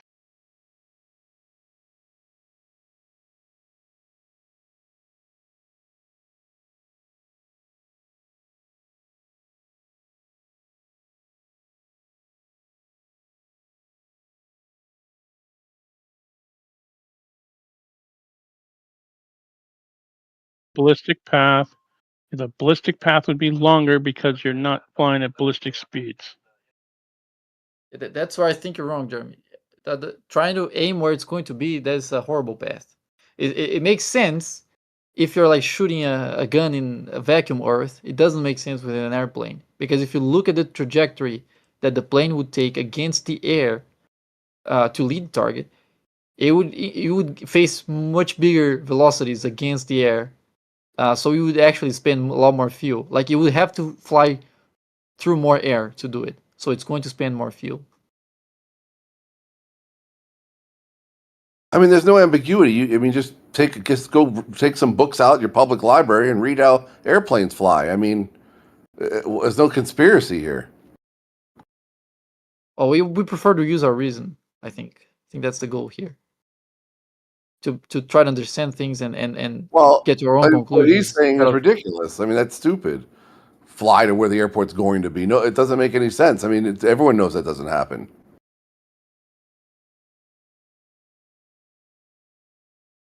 Well, it does make sense if you're trying to get a straight path in the inertial frame. So that's what you would do. But that's not how airplanes fly. I know that's the second part. That's the part that doesn't make sense. But initially, kind of makes sense. Well, no, it doesn't make sense at all to me initially.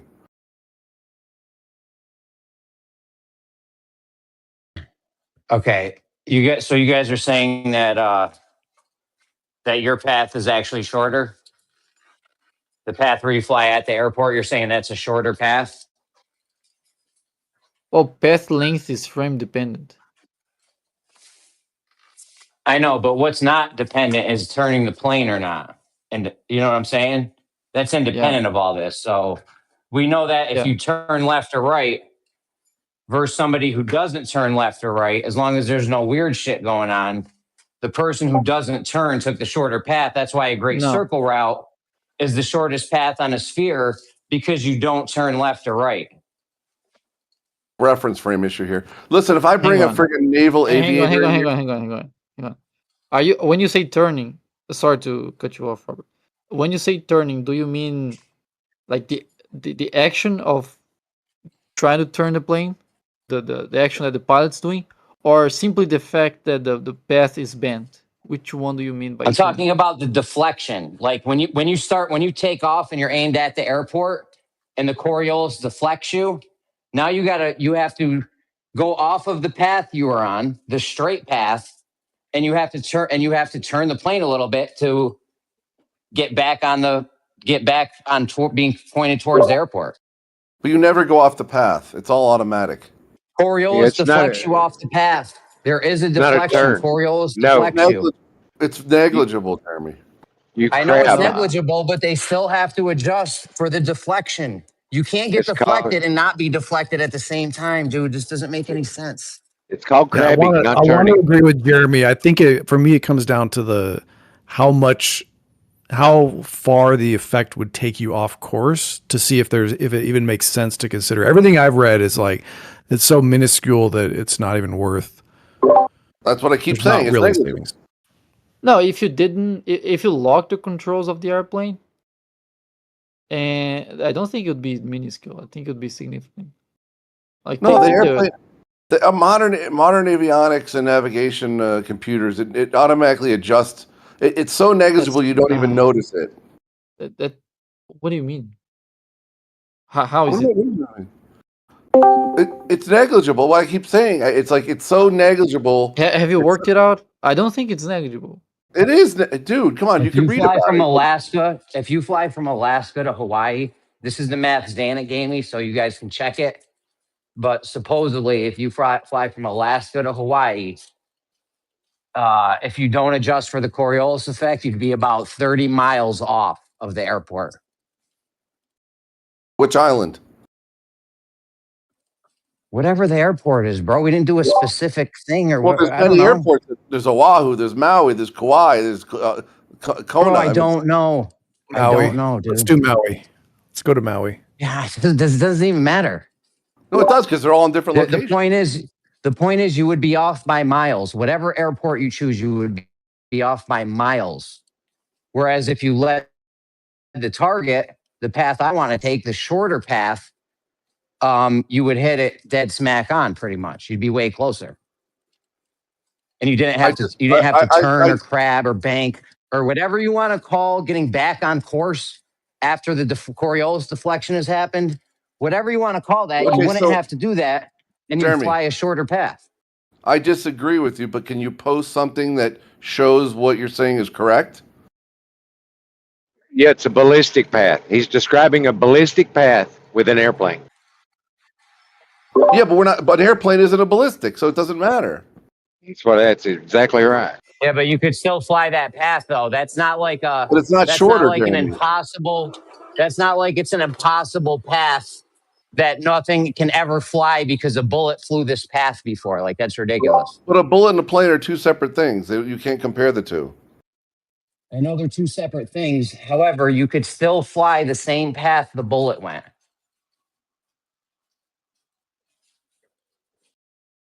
I guess you could, but it's not going to be shorter. I'll tell you that right now. Okay, I guarantee it would be shorter. Do you know why they shoot? Do you know why if you're going to make a long range sniper shot on globe Earth, rotating globe Earth, do you know why they do a Coriolis correction? Why do we keep conflating ballistics with avionics? Why do we keep conflating the two? Well, I like to use ballistics to show that because the bullet doesn't turn left or right, if you shoot where the target is, you won't hit the target. That's what the Coriolis correction is you're shooting at a place where the target isn't even there yet. Well, I assume you're discussing long range shooting, not short range shooting. Yes.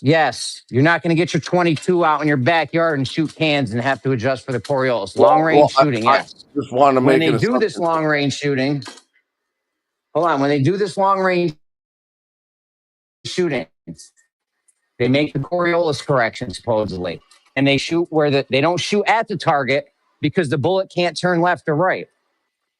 All right. So if you want to, and the bullet goes straight, the bullet doesn't turn left or right. So we know that's going the shortest path. All right. I understand what you're saying, but the problem when you start complaining, if we had a turning, hold on. If we had a bullet that could just fly straight and a bullet that could turn, what path would be the shortest path that the bullet could go? The one that doesn't turn or the one that does turn? The path across the ground. The problem, Jeremy, is you're conflating. So you would turn the bullet. You think turning? Hold on, man. You think turning the bullet? If you curve the bullet like Angelina Jolie, that would be a short path and bullet flying straight.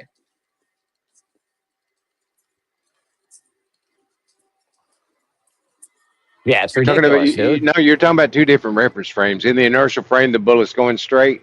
but that's not what the plane's doing.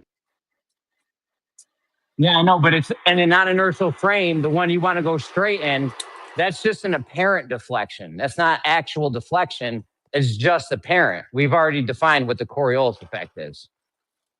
The apparent deflection would translate into an actual distance that you're off from a target, right? Yeah, and the non-inertial frame, yes, but in the inertial frame, can I explain to you why the inertial frame is the more real frame? No. Wait, are you at a place where you can look at your phone and see images? I cannot look at my phone right now. I'm very busy. Oh my gosh, dude. I'm very busy. I'm a busy man. People rely on me. How can we have this conversation if we can't look at pictures? If you're so busy, what are you doing on Discord, Jeremy? Like both my hands are full right now. I'm holding my phone with a broom in my hand. Okay. He can talk while he's I can't look at pictures. He's rigorously I can't look working. at pictures. He's rigorously working while trying to save the world from this global deception. So your work lets you talk, you but guys they aren't won't let going to you get look at away a with picture? this. You guys, it's not that they won't let me. I just don't have time to do it right now. It's crunch time, my man. What you know about crunch time? What are you cleaning? The with only the thing you know broom? about crunch time is Captain Crunch. All right, Jeremy, what are you cleaning with the broom, buddy? Offense. Everything. What do you think I'm cleaning with the broom, bro? Are you sweeping up your kitchen? I don't know. Well, maybe he's flying. I'm at work. It's Okay, not important, here's bro. the thought. I don't know if this is correct. I don't know if this is correct, but let me say this. I posted a picture in chat. So this is a hypothetical deflection. I don't know if this is how far. So the idea is that the ideal path, you fly from the North Pole to the target, and then you get slightly deflected by Coriolis. So Jeremy's point, which Bacon and I were discussing earlier, is, well, let's just say you didn't want to go to the target. You actually wanted to go where the plane just ended up in this picture. Well, if you wanted to do that, then you just aim at the target and you'll get a little bit of deflection from Coriolis that will sort of carry you over to that target. So I think, but Jeremy's point that means that this is a shorter path, I think is incorrect. Because I have an example that'll show you why it actually is a shorter path. Okay, right? but hold on. But I'm curious, anybody else looking at it, if you think, I think it may be more efficient. Like maybe you would save a little bit of a fuel, but it wouldn't be shorter. It's going to be longer. No, I have proof that it's shorter, bro. I have proof. No, it's not. It can't be shorter. It's not. I literally have proof that the inertial frame is shorter. You want to hear it or no? Go ahead, but it's crunch time, so maybe you want to come back in a few minutes. I don't know. It's going to be crunch time for me for the next 2 hours, bro. So whatever. You guys want to hear it or what? Let's hear it. But also, Dave's posting a bunch of stuff in chat. He should join up. Who's Dave? New perspective? No, do not let him New join right perspective. now. Join up, baby. Don't summon him. Don't summon him. Do not let him join right now. Listen, here's the proof. Let him in. Here's the proof. Before Dave comes in, here's the proof. Let me just give me two seconds and break you guys off with this proof. LIGO is a straight line, right? Perfectly straight. Is LIGO a perfectly straight line? Oh yeah, it's straight. It's straight. It's pretty. It's within 5 millimeters over 4 kilometers. Scientifically, I'd like to call that straight as fuck. Does that work for you? Sure. All right. So we're at LIGO, right? And I'm going to get a drone. We're going to shut the laser beam off. I'm going to get a drone and fly it from point A, the beginning of one of the tubes, to point B, the end of one of the tubes, right? That has a distance to it, doesn't it? The LIGO tube. How long is one tube? 4 kilometers, give or take. All right. We just flew 4 kilometers, right? I can get you on a non-inertial reference frame looking at that drone. And if we were to trace out the path of the drone, you could make the path be all kinds of different distances depending on how fast you spin the merry-go-round or whatever you're spinning on. However, we know how long LIGO is, so we know how long the drone, we know the distance the drone flew for. We also know that. Wait, but hold on. Where did merry-go-rounds come from? I was at LIGO with you. We're flying the drone. And now why do we got a merry-go-round? I had a construction crew come in. They installed a merry-go-round under LIGO, under the LIGO tube. We can see the whole LIGO tube. They did a whole bunch of construction. We can see the whole LIGO tube from underneath it from a spinning merry-go-round. All right. Is this like the stakes on a train thing? Is that what this is? No, this is not stakes on a train. This is a merry-go-round at LIGO. Keep up, bro. So you with me, Pfinky? Yeah, we picked up LIGO and we put it on a merry-go-round. All right, I'm with you. No, it's not. We didn't do that. No, we did not do that. We just put a merry-go-round under LIGO. Yeah, okay. We all right. So LIGO is now spinning. Nope, LIGO's not spinning. We just put a merry-go-round underneath LIGO so we can see. It's like a little kid. It's a place where the employees' kids can play. All right, I'm with you. Yeah, but we did a whole bunch of construction and you can see the whole tube. Like we dug way down, we Minecrafted it out, and now you can see the whole tube from underneath on this merry-go-round that's spinning. Right? The whole 4 kilometers? Yes. We did some Minecraft shit. It's all good, bro. We're good. We got a bridge. There's a whole setup, a glass bridge. Like it's all set up. Can you guys just play along for once or what? I'm with you. I'm right here. I'm under. Okay. I got my Right, my pickaxe. We've mined it out. We're looking up. Are we on the merry-go-round right now? It's like Roblox. Right. So LIGO is straight line. We're about to fly a drone from A to B. You're on it. You're under a merry-go-round, and you're spinning. Wait, I'm under a merry-go-round? You're on the merry-go-round under the LIGO. Oh, you said I was spinning. under the merry-go-round. I missed under LIGO on the merry-go-round. I'm spinning. All right. Yeah. Now, if you were to trace the path out, it would be more than 4 kilometers, right? What path? The path of the drone we're going to fly from the beginning to the end. I'm just. What is it? I'm just confused. What that has to do with the merry-go-round? I'm so confused. Bro, this is the proof that the inertial frame is the shortest path. It's because you guys want to fight me every step of the way. We lose the plot along the way. I just don't understand. I'm confused. That's what you're saying. I'm trying to understand, but I'm confused. I'm showing the proof. Can you start over because I lost you where you said it's something about it's longer. I don't understand.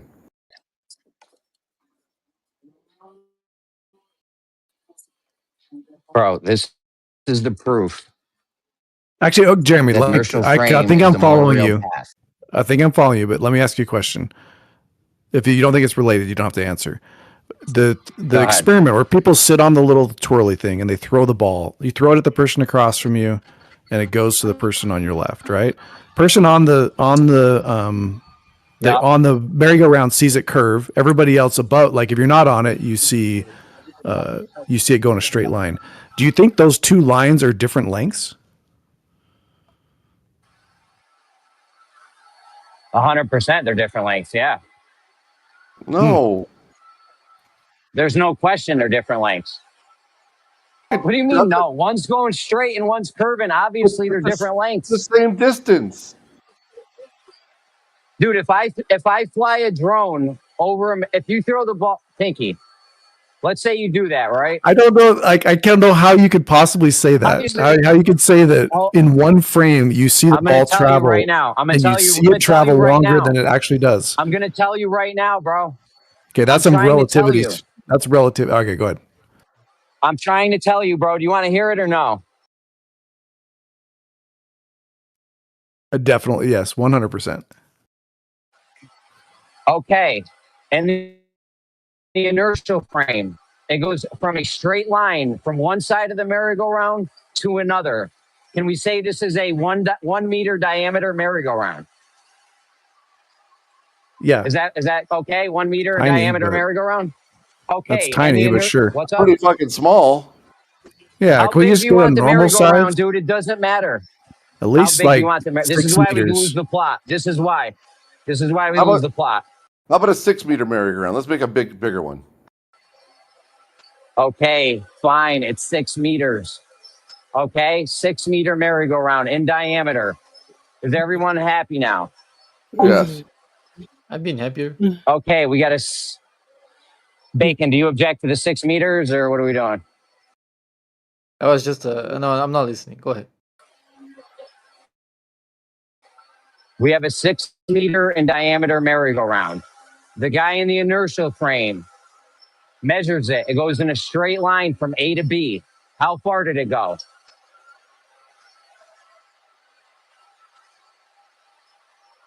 6 meters. Hello? Pfinky, how far did it go? Sorry, I was sort of tuning out. He threw it. It's not moving, and you throw it straight across. Nope, it's rotating. And you throw it from A to And B. the inertial I frame. would say you move. I don't know. It depends on where A and B is, because that also depends on how hard you throw it, like how fast you A throw the is on ball. one side of the merry-go-round. A is on one side of the merry-go-round, and B is on the other side of the merry-go-round. Like directly across. Well, it's not going to be for both of them. That's why this is going to be different. No, but A and B are directly across from each other, opposite. Yeah, but the ball doesn't hit the merry-go-round in the same spot that it hits in the inertial frame. Okay, it's a chord length. It's a chord length based on A and B position on the circle. Dude, in the inertial, we throw a ball over a spinning merry-go-round. In the inertial frame, how far does it go? This isn't a trap. No, I just don't. It's I not a don't know trap. what you're asking. It depends on which direction I throw it. No, it doesn't depend on the direction. Who cares? East, west. Who cares? It's irrelevant. I think both. 6 meters. I think west. Why does the direction matter? It's irrelevant. Yeah, it's irrelevant. Is it 6 meters? Is it 6 meters, Jeremy? Am I right? Yes, it's 6 meters. Very good. Carl, this guy's the top 35,000th glober, Pfinky, and he got it. How far that far? Nice work, Carlito. No, he's 3.14 glober. Not you can't do the European comma thing. But is the observer looking down from above? Then yes, it's 6 meters. Okay, 6 meters. Everyone, I just let it be noted, everyone got it but Pfinky. No, but it's important to know the inertial I don't frame. think it's 6 meters. No, but if the observer's looking down from above. Yes, in the inertial frame, looking from above. because it's going to hit from. If you look at the inertial frame, it's going to hit the side. Like it's going to be a chord that's going to go from like the throwing point over to the side. It's not going to be the full 6 meters. Yes, one side of the merry-go-round to the other side of the merry-go-round. It's going to go the full length of the merry-go-round in a straight line. Correct. Pfinky, you're down, bro. We're putting you at like 27 after this. But hold Pfinky, on. you're going to be 27 after this, bro. Let me go. I'm going to mute up. I'm going to go hit my Sharknado simulator and see if I can get. I think. But if you're on the merry-go-round, just hold on, bro. We haven't gotten on the merry-go-round yet. No, but I want to. That's a very important part. No, it's cool, dude. But here's the problem, Jeremy. This is where you're confused. Is that I'm not confused at all. No, you are, because the curve that you're going to see on it is an optical illusion. It doesn't mean the ball's traveling farther or lower. It's still a 6 meter straight throw across, even though it appears to curve while you're on the merry-go-round. This is your confusion. No, from the inertial frame, though. From the inertial frame, from the non-inertial frame, there's a different path that you would trace out on the non-inertial frame. It's a curved path. Yes, it's curved. I know. Yeah, correct. However, it's an optical illusion because the platform is rotating away from the ball straight line path. So it doesn't you're saying matter. The ball.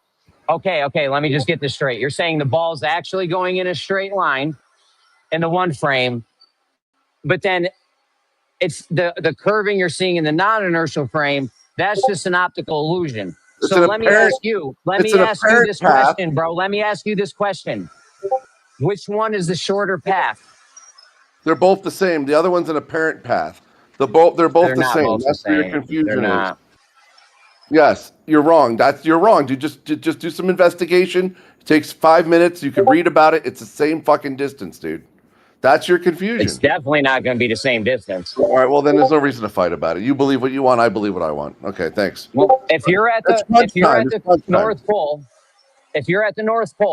and we want to fly to the equator, if some guy doesn't account for the Coriolis and just goes in a straight line, he'll fly from the North Pole to the equator in a straight line. Now, you're admitting this other thing is optical, and it's not even real. So there's only one path. So obviously the inertial frame would be the shortest path, right? I don't want to talk about it anymore because I got a headache now. It's so silly. It's frustrating. Is the atmosphere moving with the merry-go-round? None of the Globers agree with you. Shush. None of the Globers that would agree with you that they're the same path. In the inertial frame, it's going to be a straight line, and then in the non-inertial frame, it's going to be a curved path. Straight and curved. No, straight everybody and would. curved are not the same. It's an optical illusion. It's the same path. You just don't understand it. They're not agreeing that it's an optical illusion. These guys are the guys that say all reference frames are valid. We don't know which one is it. Why have I been arguing on which one is the shorter path? Why has no Glober ever told me they're the same path? Pfinky just brought it up a minute ago. He agreed with me. I don't know what the difference is. I could look at it. Maybe you're right, Jeremy, but it seems really crazy that they would be. I'm not saying they're the same path. I'm just saying it's the same length. No, it can't. I know, but hear me out. If you throw a ball from one side to the other in the inertial frame, it went 6 feet, right? 6 meters, whatever the 6 meters. I would disagree with that, but let's just say, for argument's sake, that's true. Why would you disagree with that? No, why would you disagree with that? You can't have two paths that you throw a ball in one path. Just hold on, man. You can't. All right, dude, just hold on a second, bro. Why would you disagree with that if you... Well, this is frustrating for me because we're throwing a ball that's going to go in a straight line from one side of a 6-foot diameter merry-go-round to the other side. Why does it not travel 6 meters? It does. Why does it not travel? Pfinky just said it didn't. No, he didn't. Pfinky, he literally just said it. You're not even listening. He gave you an example, and you were like, no, it's impossible. No, he just disagreed with the 6 meters. Well, I was pretty soft on my disagreement. Let's just say it is 6 meters. My argument is that one. You ain't gonna get the next one if you don't get that one, bro. Okay, well, hold on. This is what I'd say. If that path is 6 meters, what you're going to see if you trace the curved path is you're going to see 6 meters worth of curved path that intersects at a different place on the circle.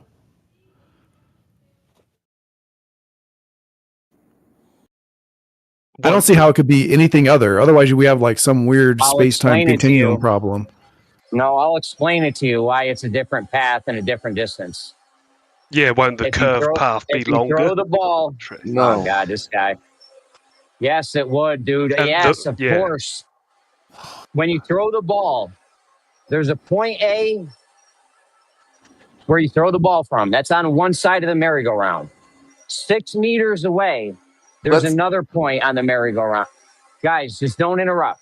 I know, but let's make sure we're talking about the same reference frame from above over the merry-go-round. Okay, dude. Either way you do this, there is a point A on the merry-go-round. It's not. No, physical location on the merry-go-round. Point A. Yes, there is. If you're conflating reference. I mean, you guys are disagreeing with like stupid shit at this point. No. I agree with you. There is one point A and point B, 6 meters across from above. If you throw it up, it's going to be a straight line across 6 meters of distance traveled. Nobody's disagreeing. Yeah, I'm agreeing on that too. Let me finish the example. Just let me finish the example. There's a point A and a point B. In both frames, those are going to be the same 2 points. That's going to be where the ball started and ended on the merry-go-round. They're going to be the same exact 2 points, right? Do we agree on that? Yes, we get it. Go on. Pfinky, do you understand? Like, I don't care about you, bro. I'm trying to get Pfinky to understand this shit. You're never going to fucking understand. No, he's doing good. He's doing better than me right now. I said I understand. He's not. Okay, so Pfinky, 6 meters, point A to B. If it's A and B are the same in both frames. In the inertial frame, it goes from A to B, straight across the diameter 6 meters, right? Yes. Pfinky, dude, I don't care about you. Stop. I'm just trying to talk to Pfinky. Keep going. It's fine. Just he's fine. I said yes. He said yes. Okay. Then if you were to trace out the path of this ball on the non-inertial frame, it would go from A to B, but it would be curving, right? Yes. Hold on, Pinky. Dude, stop. Bro, can I have a one-on-one with Pinky real quick? All right, go ahead. Pinky, do you understand? Go ahead. Do you understand? It went from the same A to B, but it curved now. Now it's a curved line instead of a straight line. You understand? Okay. This is your problem. Okay, let me let's say there's 6 seats on my merry-go-round, okay? I'm in A. It goes A, maybe there's more. A, B, C, D. D is straight across from me, okay? A and D, E, F. All right, I'm sitting at A. I'm going to throw it. Why are you adding all these points, bro? Why? Because this is important. Bro, this is important. A and B, dude. A and B. No, There's only dude, two points that matter, A and B. No, just trust me. Trust me. There's A. We'll just do four seats, okay? A, B. B is like 90 degrees around this to my left. C is directly across from me. D is to my right, okay? Okay, I'm at A. I'm going to throw it to C. C is 6 feet across from me, right? The problem is when I throw the ball. No, stop. Just stop. You're just changing the scenario, making it more complicated. This is I'm actually not. some Kosho shit. This is some Kosho shit right here. Kosho used to do this all the time. Sick. Yeah. Well, he did what I'm doing? Yeah, he used to make things more complicated for no apparent reason. Yes. All the time. Dude, and he's number 1 Glober? Yeah, he's number 1 Glober? Sick. Okay. I'm climbing the ranks. You're getting up there. I'm not making it more let me just get it out and don't interrupt, and then we'll see, because I think Robert's going to like what I have to say. Or I'll just try to be really brief with it, okay? You keep saying when I throw it from A to B, you keep thinking that B is directly across from me. It's not. If I'm in point A and I throw the ball in the air, the person that the ball actually hits is the person on my right. It's not the person across from me. It's the person on my right. Right? We agree with that. We agree that if I aim at the person across from me, it doesn't hit him. It hits a different point on the circle, and we know that point that it hits is less than 6 feet. See, my gut was right. Oh, that's actually right, yeah. No, that's a total. Right. Hold on, Rob. God damn it. No, let him agree with me. I need the reinforcement. Or no, do you disagree, Robert? That's a different argument than what Jeremy's bringing up, but that's okay. No, it's not. That was good, Pinky. That was right. I was wrong. The ball's not going to exit in the non-inertial frame at the same point it is in the inertial frame. I hear you. I mean, it hits the same person in either case, but my argument is it's a short, like you're hitting a person that's like to your right. Yeah. I'm kind of in a disagreement with that, but okay. That's okay. Here's the thing, bro. Here's the thing. This is the proof right here. If this guy will just stop for a second, let me talk to Pinky. If we're spinning the merry-go-round at 1,000 miles an hour, let's just say 100 miles an hour, whatever, and we throw the ball really slow over the top of it, right? You with me, Pinky? It's spinning really fast. So when we throw the ball over it, it's spiraling. It's spiraling out. Like there's multiple spirals going around the merry-go-round, right? Yeah, you can do it. There, Extremists posted at 50 after. Hold on, bro. Do you understand what I'm saying? I do. I'm backing you up. There's a video that I'm saying for other people, because we know you can't look at images, but other people can. I can't look right now. I know, but for other people, at 50 after the hour, he posted people that are sliding something on a table, and it comes back to them, which would happen if basically your device rotated a full turn while this thing was traveling. Yeah, we're gonna have it rotate way more than a full turn. We're gonna have it rotate 100 turns by the time this thing flies over. We're gonna throw it super slow, right? Can we do that? Yeah. Okay.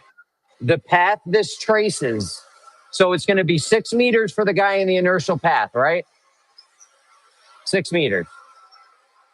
Mm-hmm. Yes. Right, Pinky? Okay. If you spin this thing super fast, it's going to spiral out. It's going to be way more than 6 meters. We could make it 60 meters. We could make the path be like 60 meters. That's where you're on the wrong. non-inertial frame. I'm not wrong. You are. I'm watching this video right now. I wish you could see it, Jeremy. But basically, do you understand? Hold on, man. Do you understand we could spin the thing fast enough and move an object in a straight line above it slow enough so that the length on the non-inertial frame, the length on the merry-go-round, we could make it be 10 feet, right? no, I don't think we could. I think what would happen is you would see, the faster you spin it, you would see tighter spirals over a longer distance. But if you mapped them out, they would amount to the same length. And Extremists at 50 After posted a video of exactly this. They're pushing a thing on a table, it's looping around to them, and then over the top of it, you show it moving along a straight line, and it shows that it's the same distance. No, it's not the same distance, though. I'm telling you, we could. Hold on, bro. You're wrong. This guy, don't fucking stop, dude. Just stop. Maybe we got to take this to ChatGPT. No, hold on, bro. Well, he's wrong. I have a drone. Robert, stop. We have a drone. I got to mute this Robert guy, like preemptively. Just he's not going to let me do it.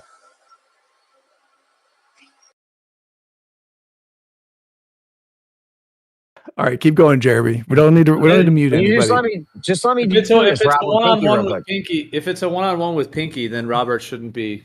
Yes, it's a one-on-one with Pfinky. Yes. Just stop, Rob. Rob, you got to get in the top 1,000 before you can even converse with Jeremy. Yeah, bro. At least. I'm muted. I'm not saying a word. All right, here's the thing, Pfinky. If we throw the ball super slow and we have the thing rotating super fast, right? You can envision this. There will be a spiral going all crazy all over the merry-go-round. And that path on the surface of the merry-go-round, the zenith of everywhere the ball was, that path could be 50 feet long. You disagree that it could be longer than 6 feet? What you're saying makes sense. In my brain, I'm just like, I don't see how that could be the case, but you might be right. Let me go consult Lord Chat on this. Tell him the scenario Gary had. But you could just envision it, right? Like, say you had a drone and we just moved the drone super duper slow. So slow. It takes a whole day for the drone to travel 6 meters. And this thing is spinning super duper fast, like 100 times a minute. The path that traced out on the ground, on the spinning merry-go-round, would be thousands of meters long. It'd be so long, it'd be crazy. It could be miles. I could make that path be miles long. Maybe. What do you mean? I can see what you're saying. Let's say you're right. All right, Okay, so the paths are not the same distance. You agree now? I don't agree on. Well, I'll agree for. I'm gonna look into it more, but I'll agree for this. You're gonna argument forward. The one-on-one over. Semi-partially agree. Yeah, it's like a half dunk. Like you took me to the hoop. You didn't dunk it, but you did it was a layup.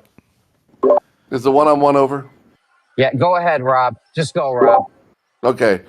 With no disrespect, Jeremy, you're wrong. Okay, I understand why you think it, but you're wrong, and it just takes a little research, and you can figure out why you're wrong. What I'm saying is demonstrable. We could do this with a drone and a merry-go-round. Actually, I could 100% prove that you could make a line in the inertial frame. It'd be the diameter of the merry-go-round. That would be the distance in the inertial frame. And then in the non-inertial frame, I'm going to move the drone super slow, and I'm going to spin the merry-go-round super fast. And if you were to measure the line, underneath, hold on, dude. You can't do it, bro. If you were to measure the line that traces out on the ground, on the merry-go-round, it would be way longer than 6 meters. Way longer. Now spin that merry-go-round once a day. Okay, so it makes one revolution every day, and see what difference it makes. I mean, I could make the line be as long. I could make the line on the non-inertial frame. This is how we know the non-inertial frame is nonsense, because I can make that path. Well, how come you don't have the math whatever for it? distance you want? Then have the math for it, Jeremy. Whatever distance.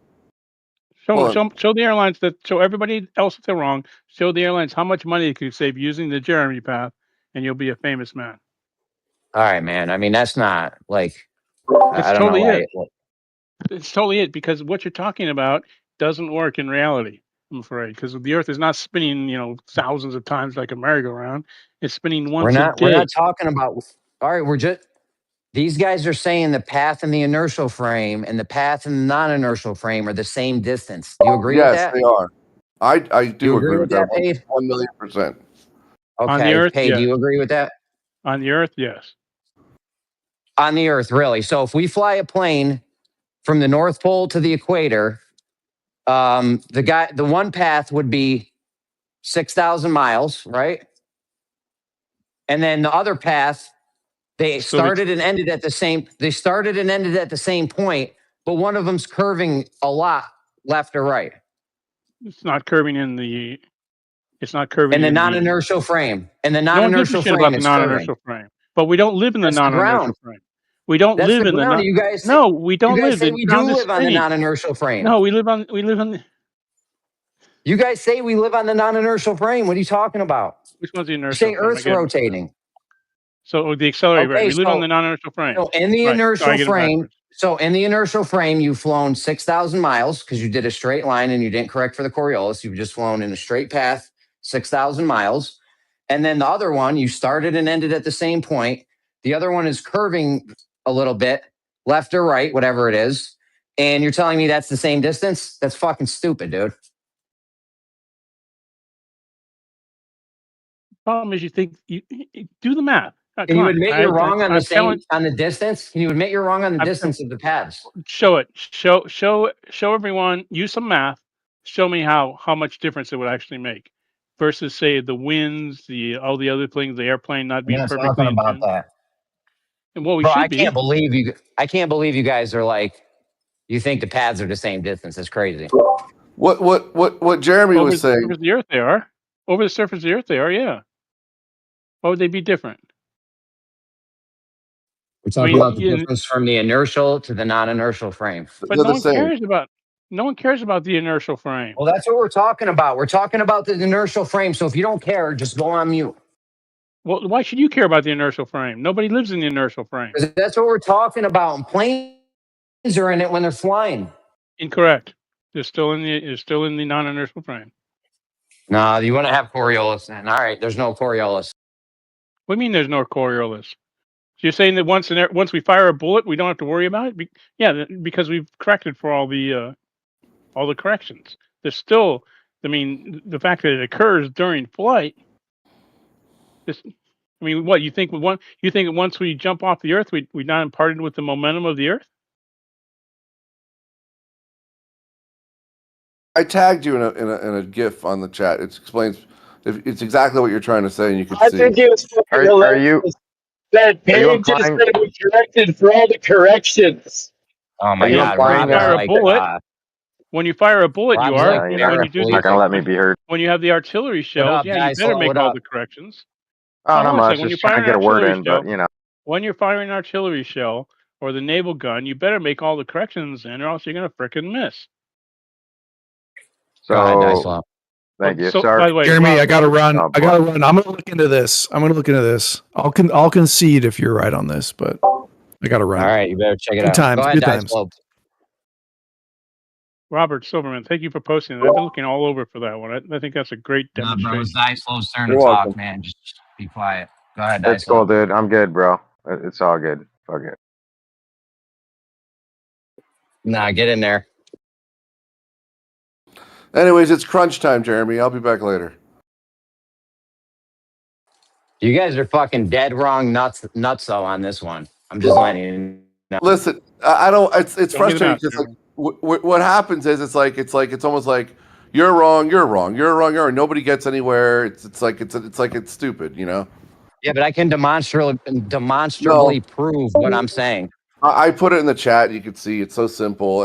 You know, it's just you're confused. You've got a confusion, and you've got cognitive dissonance, and you don't want to see the other side. No, just there is no other side. What I'm saying is 100% fact. You could fly a drone over a merry-go-round, super slow. Just stop, bro. That's why you're confused, because you're not even hearing the scenario. You interrupt me every time I talk. Well, I'm muted. I That's keep probably muting. why you're not getting it. If you fly a drone super slow off a 6 diameter merry-go-round, you fly it from one edge to the other edge and you fly it in a straight line in the inertial frame, it looks like you've flown 6 meters.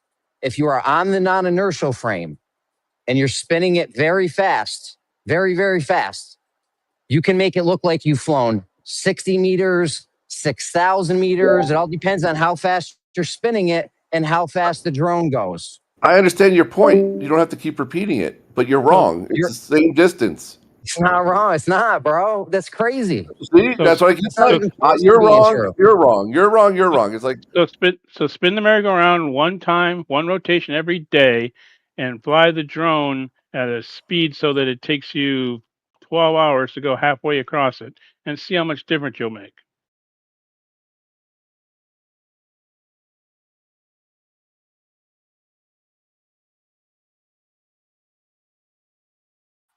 Hey, in the scenario I laid out, could you make the drone make it look like it's flown more than 6 meters in the Like I said, non-inertial frame? spin the merry-go-round once a day. No, in the scenario I laid out. Where we spin it as fast as you want. Could you make the path on the merry-go-round look like it flew more than 6 meters? as I said, what's up? It's an illusion. Hold the on, curve what is an illusion. did you say? Hey, what'd you So say? like I said, spin the merry-go-round once a day and take 12 Oh, hours to you're fly from worthless, bro. take You take are 12 fucking out worthless. take 12 hours to fly from the middle to so it takes 24 hours basically to spin, No, I mean your scale is all off. You think the thing is spinning around way too fast and you're going way too slow. The scale is way out of tune. NASA, what he's doing is he's giving a hypothetical. So just go along Yeah. with the hypothetical that this No, merry-go-round is. He's got to start off once upon a time in a galaxy far, far away for me to play. But that's okay, because even if his hypothetical is true of it spinning really, really fast, it's still, when you're looking at the non-inertial frame, it's an optical illusion because the platform is rotating away from the ball's straight line path. But it's an apparent path that would look longer, but in reality, it's still a straight 6 meter path across. And that's where he's confused. Yes, it would look longer from the non-inertial frame. No, I'm I know, not but it's confused. not You guys are longer. saying which path is longer? But The it's not path in the longer. non-inertial frame or the path in the inertial frame? It The path looks in the longer, but it's non-inertial the same. frame makes it look like, dude, come on, bro.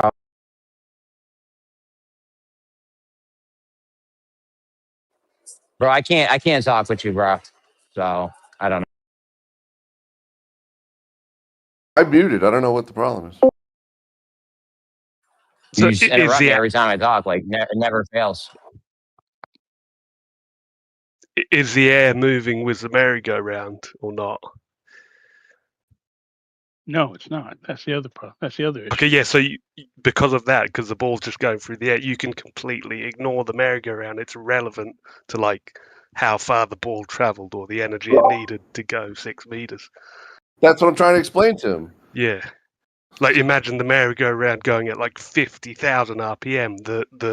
The path the ball takes on the merry-go-round is just a massive spiral, like hundreds of feet, even though it only travels Way 6 more than meters. 6 meters, right? It could be like 600 meters or something. You can make it be 60 meters. I know. Yeah, but the ball didn't need enough energy to travel 60 meters because it's in a completely separate physics frame. I know. That's not the of the argument, air. though. The argument Planes right are now. not in the I know same. the argument right Planes now. are in the air, which is tied to the Earth, like the merry-go-round. If I the know, air dude. is The not argument tied to right the now. Earth or the merry-go-round, it's irrelevant. All right, the argument right now is not that. We already know which one's real. I'm trying to actually, my argument is that one of them's real and one of them's an optical illusion. Rob's actually on my side, even though he's getting this little side thing wrong. The point is, the path in the non-inertial frame can look like it's a different distance than the actual path of the 6 meters. That's what I said. Rob and all these guys don't want to agree. I agree. I did agree. I said, that's why I said 6,000 times. You kept fighting with me. You said, no, it's not.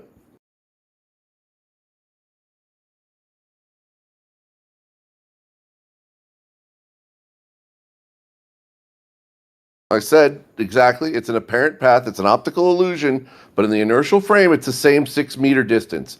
It's not two different distances. Okay, Jeremy, if you then lock the atmosphere with the merry-go-round, would it change? Or as in, okay, imagine the merry-go-round is sitting still, the atmosphere is still, so it's all locked together.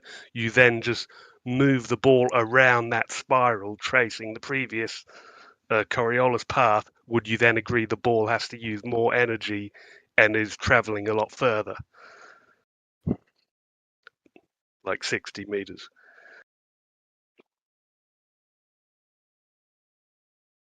I think you got disconnected or something.